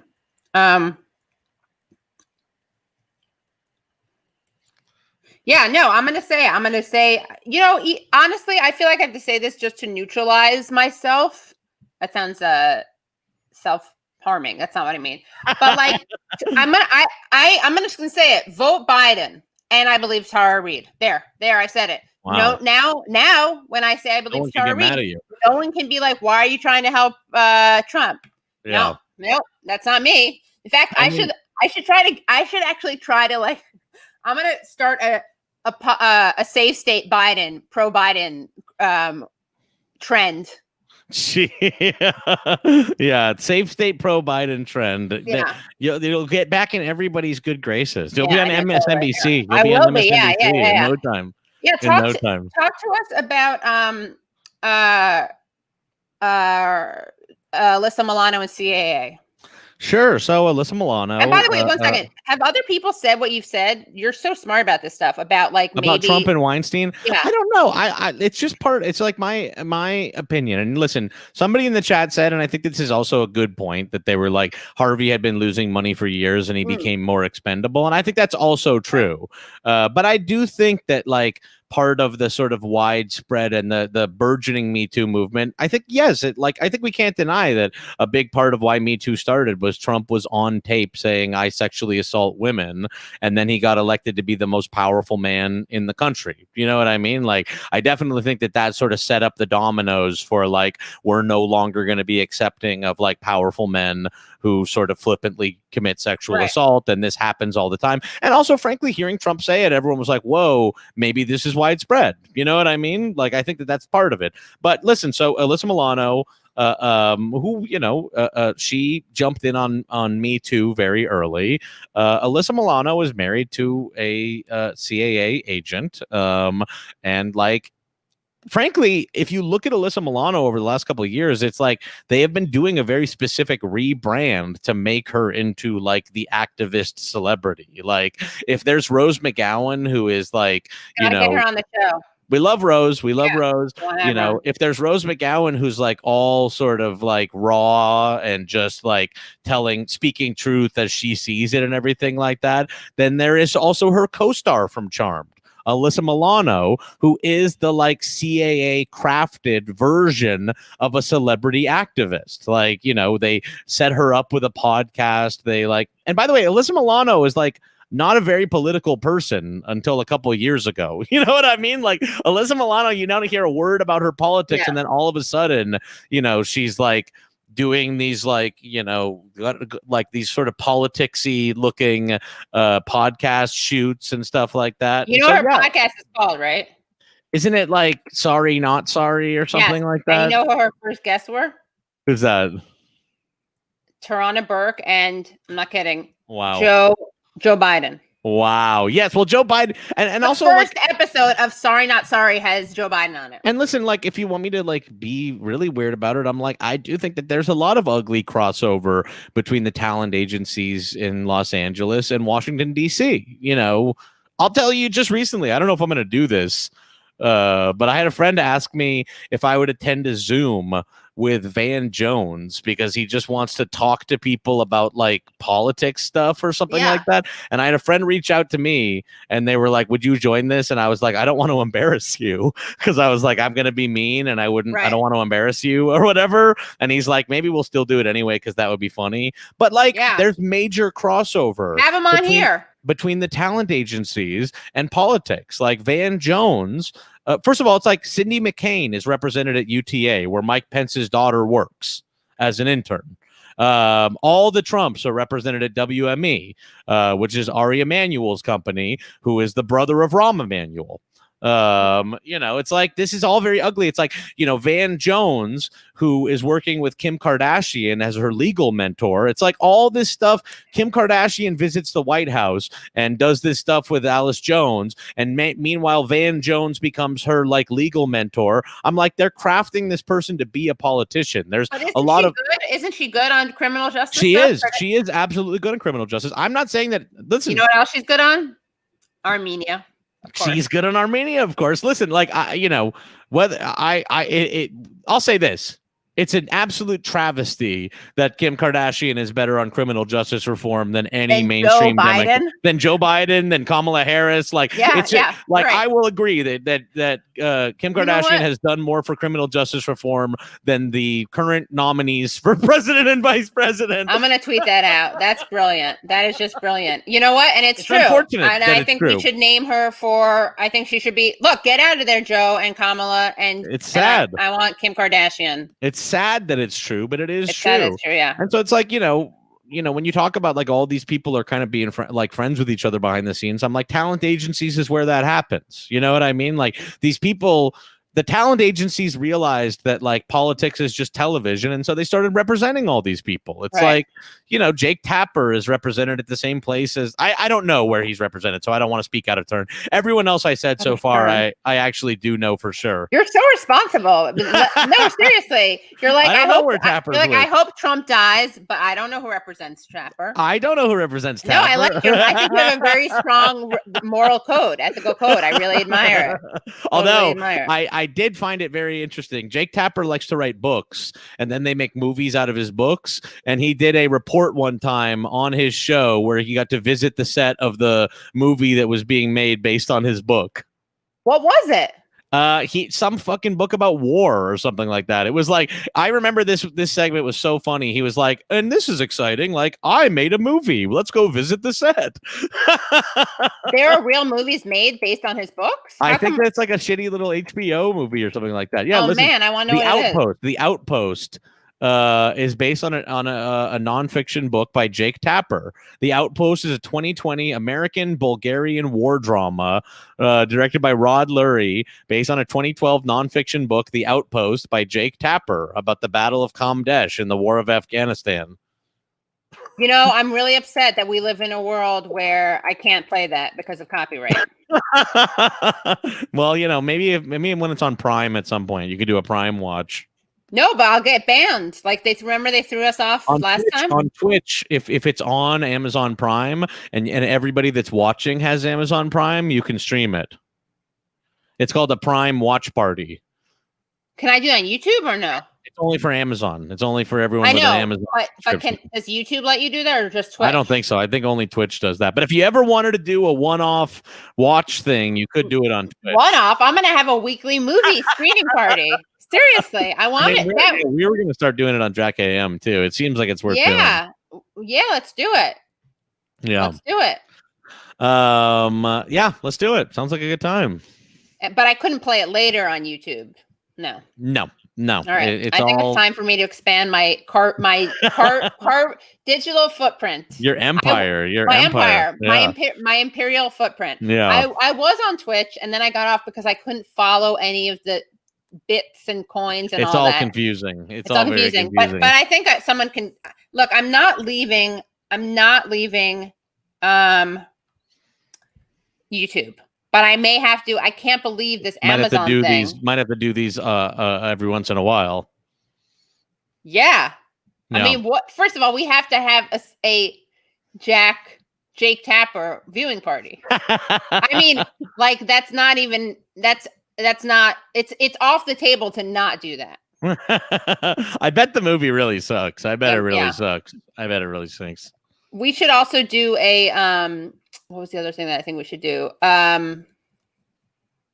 Just wait, where were we? Hold on. Jake Tapper viewing party. Oh, we should also play a game called like Name That Emmanuel. Oh yeah. Well, the only one who I don't know is evil, and maybe I just don't know enough. But there's one who's a doctor, and I'm like, I don't know anything about whether that Emmanuel is evil, but he probably wasn't involved in the CIA rendition. Yeah, we gotta ask Stephen Reisner about it. Yeah, we gotta. I would love to find out why the other Emmanuel is bad, but I only have the first two for right now. By the way, you know who had who Ari Emanuel had like visit LA and like had Meet the Rock and everything like in early 2019. It was Mohammed bin Salman. So there's a bunch of pictures of MBS with like The Rock and like everybody in Hollywood. Wow. Ari had to give back the money. He took like hundreds of millions of dollars from Saudi. And then after he killed Khashoggi, he had to like give back the money. Bad couple of years for Ari Emanuel. Bad couple of years. Yeah. By the way, Chris Small says to boycott Amazon. Yeah, but Zephyr Teachout. I should have a debate. Zephyr Teachout and Chris Smalls. Oh yeah. I mean, yeah. They're awful, but it's kind of like I don't know. I work for Amazon and it really sucks, but I'm a hypocrite, and so that's why I do it. Oh, let's do a little troll. What should we call it when you go after your troll? I don't know. Like engaging with the trolls, I guess. Troll neutralization. Yeah. All right. This is Jan writes to me, Katie, clearly we need more Mean Girls drama to deflect from the policy substance of Chuck's notes, fixing election issues both parties profit from, and Check smudges, dropping Assange's charges. Is that a reference to our very important discussion of Jake Tapper films? What's this Mean Girl drama? I have no idea. Maybe bullshit about Twitter. I have no idea. Who cares? Yeah, who cares? I mean, oh wait, Jan JC Nova is like, this is not for you, LOL. That was for Kate. That was for a different Kate. Oh, sorry. And this person, Jan, is like, I'm not a troll. I love Jan. Jan is so far. Look, Jan is so far from a troll. It's not even funny. People are asking if I work at Amazon, and yes, the answer is because I work at Twitch. I mean, like, I don't like work for Amazon. I don't like go into the office or anything like that, but I like stream on Twitch, and so that's what I mean by I work for Amazon. Got it. Yeah. Yeah. No, we love Jan. We're Jan positive. I'm not a secret executive in Amazon or anything like that. I mean, yeah. Oh, Trump was like a mean girl and Housewives of NYC all in one last debate. It's kind of true, yeah. I really think that for boomers, like him being unpleasant in that debate, then the 1-2 punch of him being the 1-2 punch of him being unpleasant in the debate and then getting COVID, I'm like, that's your 25-point shift in boomers. Like, he was too rude on TV and then he got COVID. I'm like, wow, you just Trump, you were the boomer whisperer and you just lost it completely. Was he the boomer whisperer? I feel like boomers are like so. Well, I guess it depends on who your boomer is. Well, I mean, he was like, he just did kill with boomers last time, and it was like this kind of like secret boomer vote of you know. But I also think frankly, like Biden is maybe just a better boomer whisperer. Like I think they like last time they were like, I see myself more in Trump, and this time they're like, I see myself more in Biden. Right. And before it was, I saw myself in the humanity ridden eyes of Pooty Poot. Remember when Bush called him Pooty Poot Poot? Oh, right. Yeah, it's the Pooty Poot or whatever. Yeah. No, my parents are boomers and they were Bernie people. I shouldn't, by the way, be so fucking generational warfare about it, because my parents are boomers as well, and there's a lot of boomers out there. Not all boomers. I should never say this. I should say rich boomers. I should say rich boomers, boomers with money and stuff. Right. Yeah, I really felt. Yeah, I think that argument about like, I'm just thinking back to the Walker thing, and I guess Megan Day is in trouble now too. Listen, Megan Day apparently has got a lot of family money, but like I'm saying, I get why like the post. She should be praised for that. Yes, exactly. It's like, does everybody want to attack her into like going to work on K Street or something like that? You know what I mean? I'm like, yeah, they do. Yeah. Like, what do you think? We should have nobody. It's like, I was really making a lot of money when I like sort of found the left, and I don't make that much money now, but like when I first found the left, I was making money, and like, I don't come from family money or anything like that, but like we should welcome class traders. You know what I mean? Like we should be wary. We should be wary of people that have money and like not like platform them above other people and blah, blah, blah. But like, yeah, we should welcome class traders for real. Yeah, I really don't get it. It's like, do they also think that FDR is bad? Like, is he bad? That would be really funny. We should write tweets about FDR. Like we should say about FDR canceled. What they say about let's cancel FDR. Yeah, I don't know. I'm like, I don't think inheritance should exist, and I think that I am very wary of people that have family money and stuff like that. But we should be welcoming of people who like it's not your fault that you're born into money. Come on, it's your fault. It's your fault the way you are about it. It's your fault the way you are. That's true. Yeah.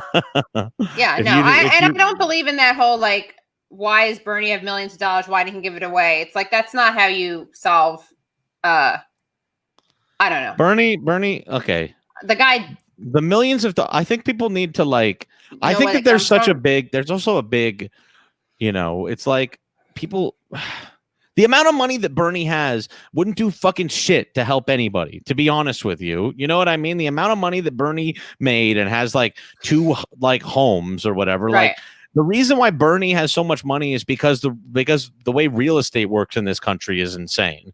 Because like real estate never depreciates like the way that it should. You know what I mean? It's like these homes that Bernie owns shouldn't be worth millions of dollars, but that's why he's worth millions of dollars. Yeah. So it's really an unfair kind of bullshit thing to say. Bullshit. It's like, he got them off of selling books. I sold fucking some books and then he bought a house.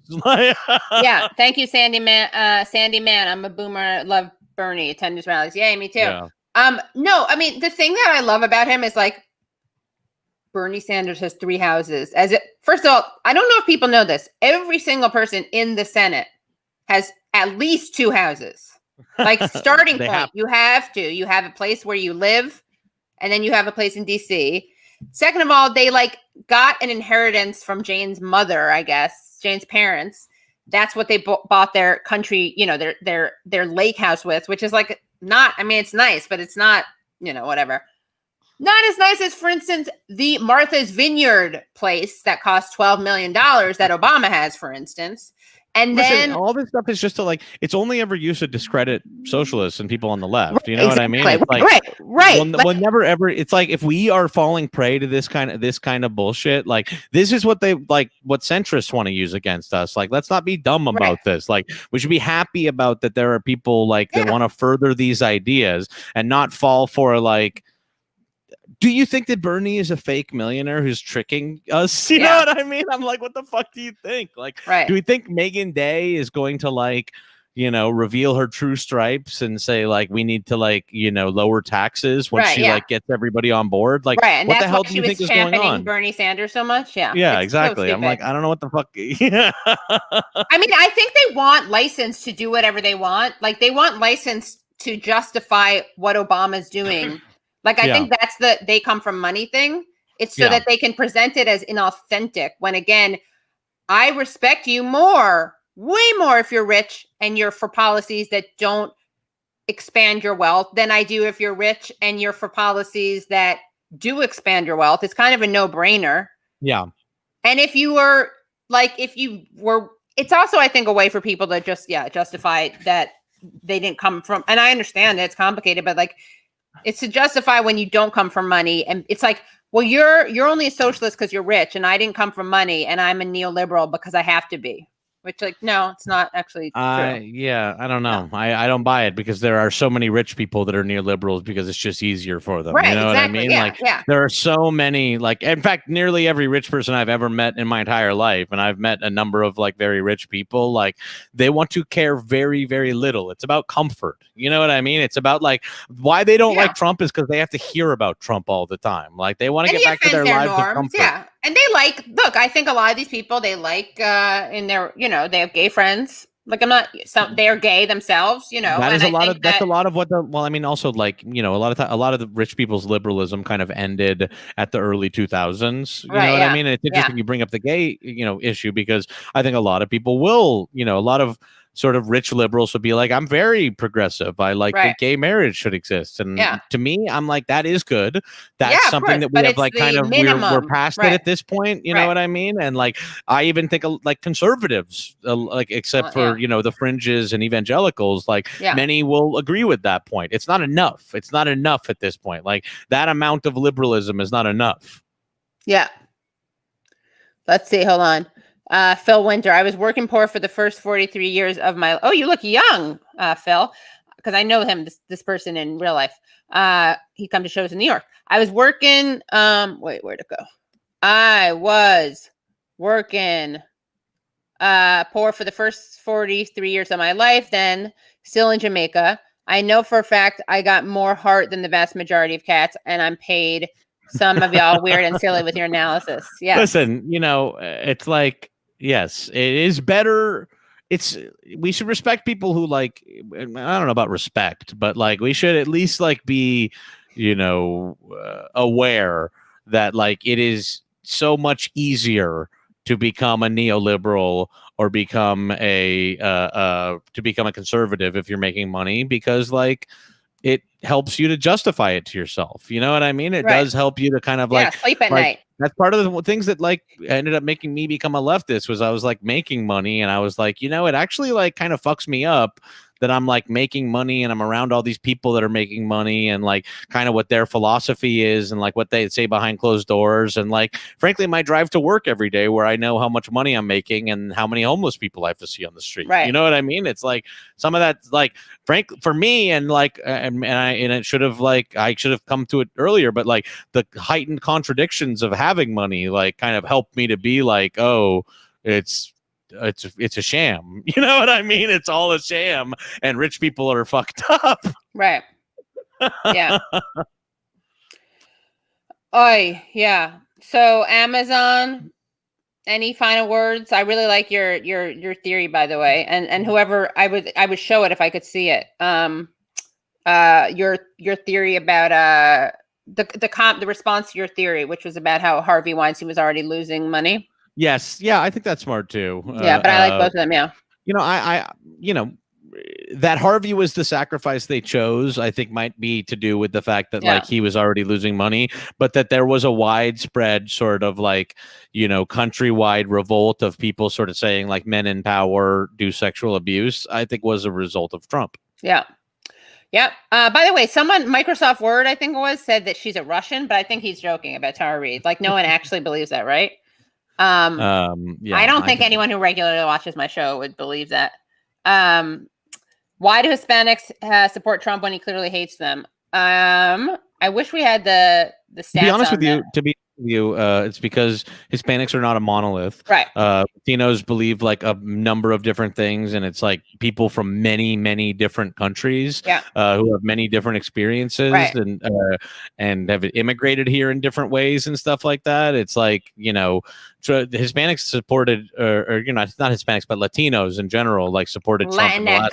Latinx people supported Trump in the last election as well. And like, it's because they just are not a monolith. And when Trump says Mexicans are rapists, there are some conservative like Latinos out there who say like, I agree with that. Yeah. And there are, when Trump is like, people can't come over the border like that, they're, evil. There are conservative Latinos who agree with that as well. Yeah. Yeah. So Jan writes, Latinos like all blocks aren't monolithic, but Biden did want a wall back in 2007, said it's key to his victory. That's true, but to be fair, I don't think that Latinos I think that would explain if the Latinos who would stay home. I don't think that would explain why Latinos would like Trump. Yeah. But I do think there's a lot of complicated things. Also, as Sid Nando points out, they're white Latinos and also Cuban. Can I please tell you, if I do not know, the squad is fraud. These people are not moving Dems. Co-opt on foreign policy by silence. I live near one squad district. Ooh, which one? I want to know which one. No, but I mean, apparently, I don't know. I think that to get a job at MSNBC, you can't know any Latino people unless they're Cubans. By the way, I think that's the rule. Whenever they refer to Latinos or Hispanics, they're just being Floridian Cubans. They're being Floridian. Yeah. Well, they're like, oh, they didn't like Bernie. It's like, no, actually not true. Not true. You just hang out with gusanos. Sorry about that. Look, I like worms. They're cute, so I shouldn't insult them. But no, I mean, I think that, there's conservatism and there is the other thing is that there are people who got here, there's the narrative of we got here legally. We waited our turn. There's that. There's racism among Latinos. They're not a monolith. It's funny. It's like all this.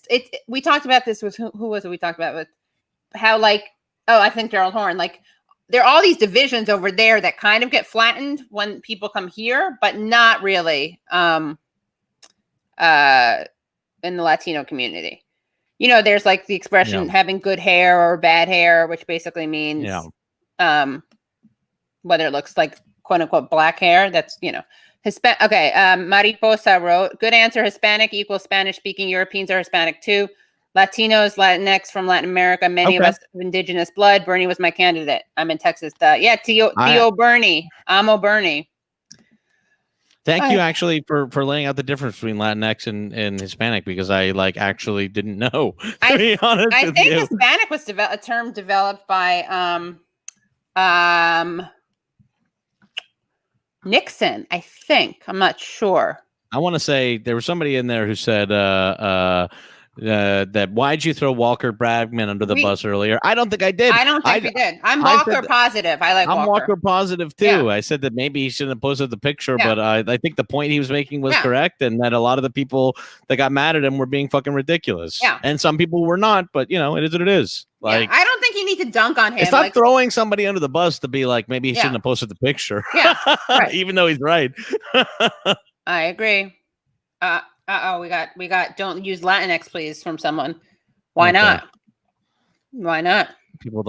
Some people don't like it. Some people do like it. It is actually a very contentious term. Yeah. Contentious term. Yeah. I know that there are, I just, I don't know what to say. You know what I mean? I know there are Latino people who don't like it and people that do, and I don't know. I think, I mean, I will say it's not something. Yeah, this is. Yeah, I mean, that's I think what it is. Yeah, Latinx is real. I mean, it's an academic term. I get it comes from a good place. It's trying to. What I don't get is like, why don't they do the @ sign? They do that in Spain when they don't want to do gender, so it's not A or O. Oh, really? Yeah, they do an A O. Oh, interesting. They do the @ Yeah. Huh. Interesting. Maybe we should do that. But to be fair, that's only written when you say it. Oh, Latin. No, you know what it would be Latina roba. That would make everything a lot easier. Latina roba let's see. Shouldn't use a term that doesn't translate into the main language it talks about. Interesting point. That's a valid that is point. Really good. Who wrote that? Ricky said shouldn't use a term that doesn't translate. That's what fair. Though? Yeah, but I bet you in some original Mesoamerican languages it does, but that's a moot point. I'm just going to take that radical stance.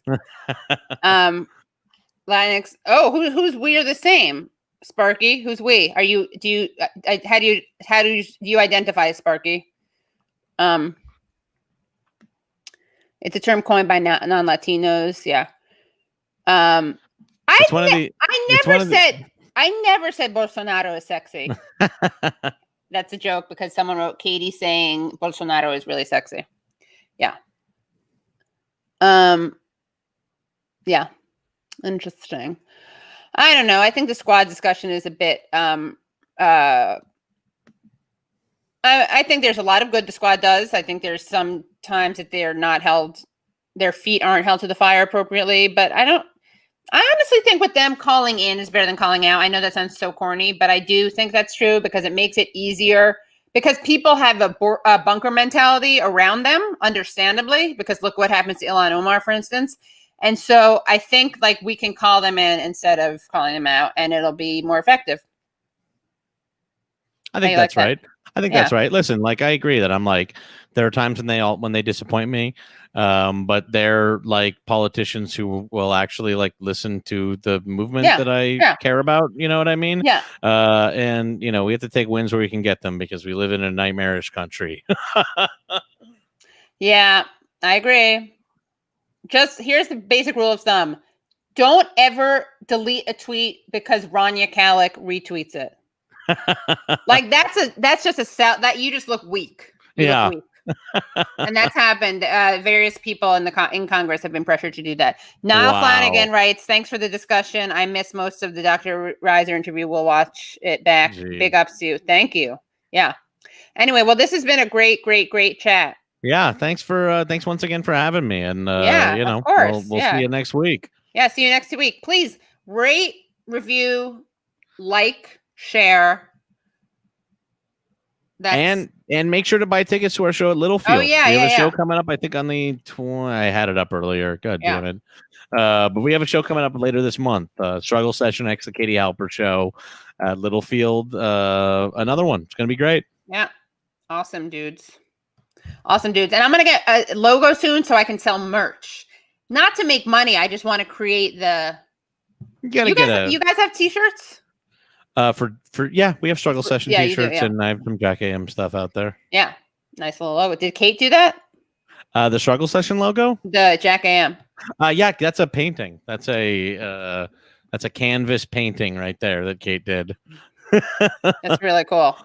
Kate is Jack's wife, by the way. My wife who co-hosts the Jack AM show with me. More importantly, yeah. More importantly, my co-host, yeah. Yeah, way more importantly, yeah. And very funny comedian in her own right. She does her own show that is kind of about celebrity news that has a kind of lefty slant called Hot and Rich. Yeah. And also Phil Winter, he was at our show, our Littlefield show. He one at Littlefield. I was poor back then. Yeah, and then also we'll talk to you more, Jack, about how you were making a lot of money, because some people thought it was at Amazon, even though you've never worked there. No, I was at the Jimmy Kimmel show. We'll talk another time. Yeah, we'll talk another time. Yeah. Awesome. Thank you guys, everyone. Please, if you feel the spirit moves you, join the Patreon at patreon.com/The Katie Halper Show. You can pay $1 a month. Pretty cool. Also, please subscribe, ding, hit that ding thing, and share and like, and anything else. Yeah, I think that's about it. All right. Good times. Bye, everyone. Bye, everyone. Good night.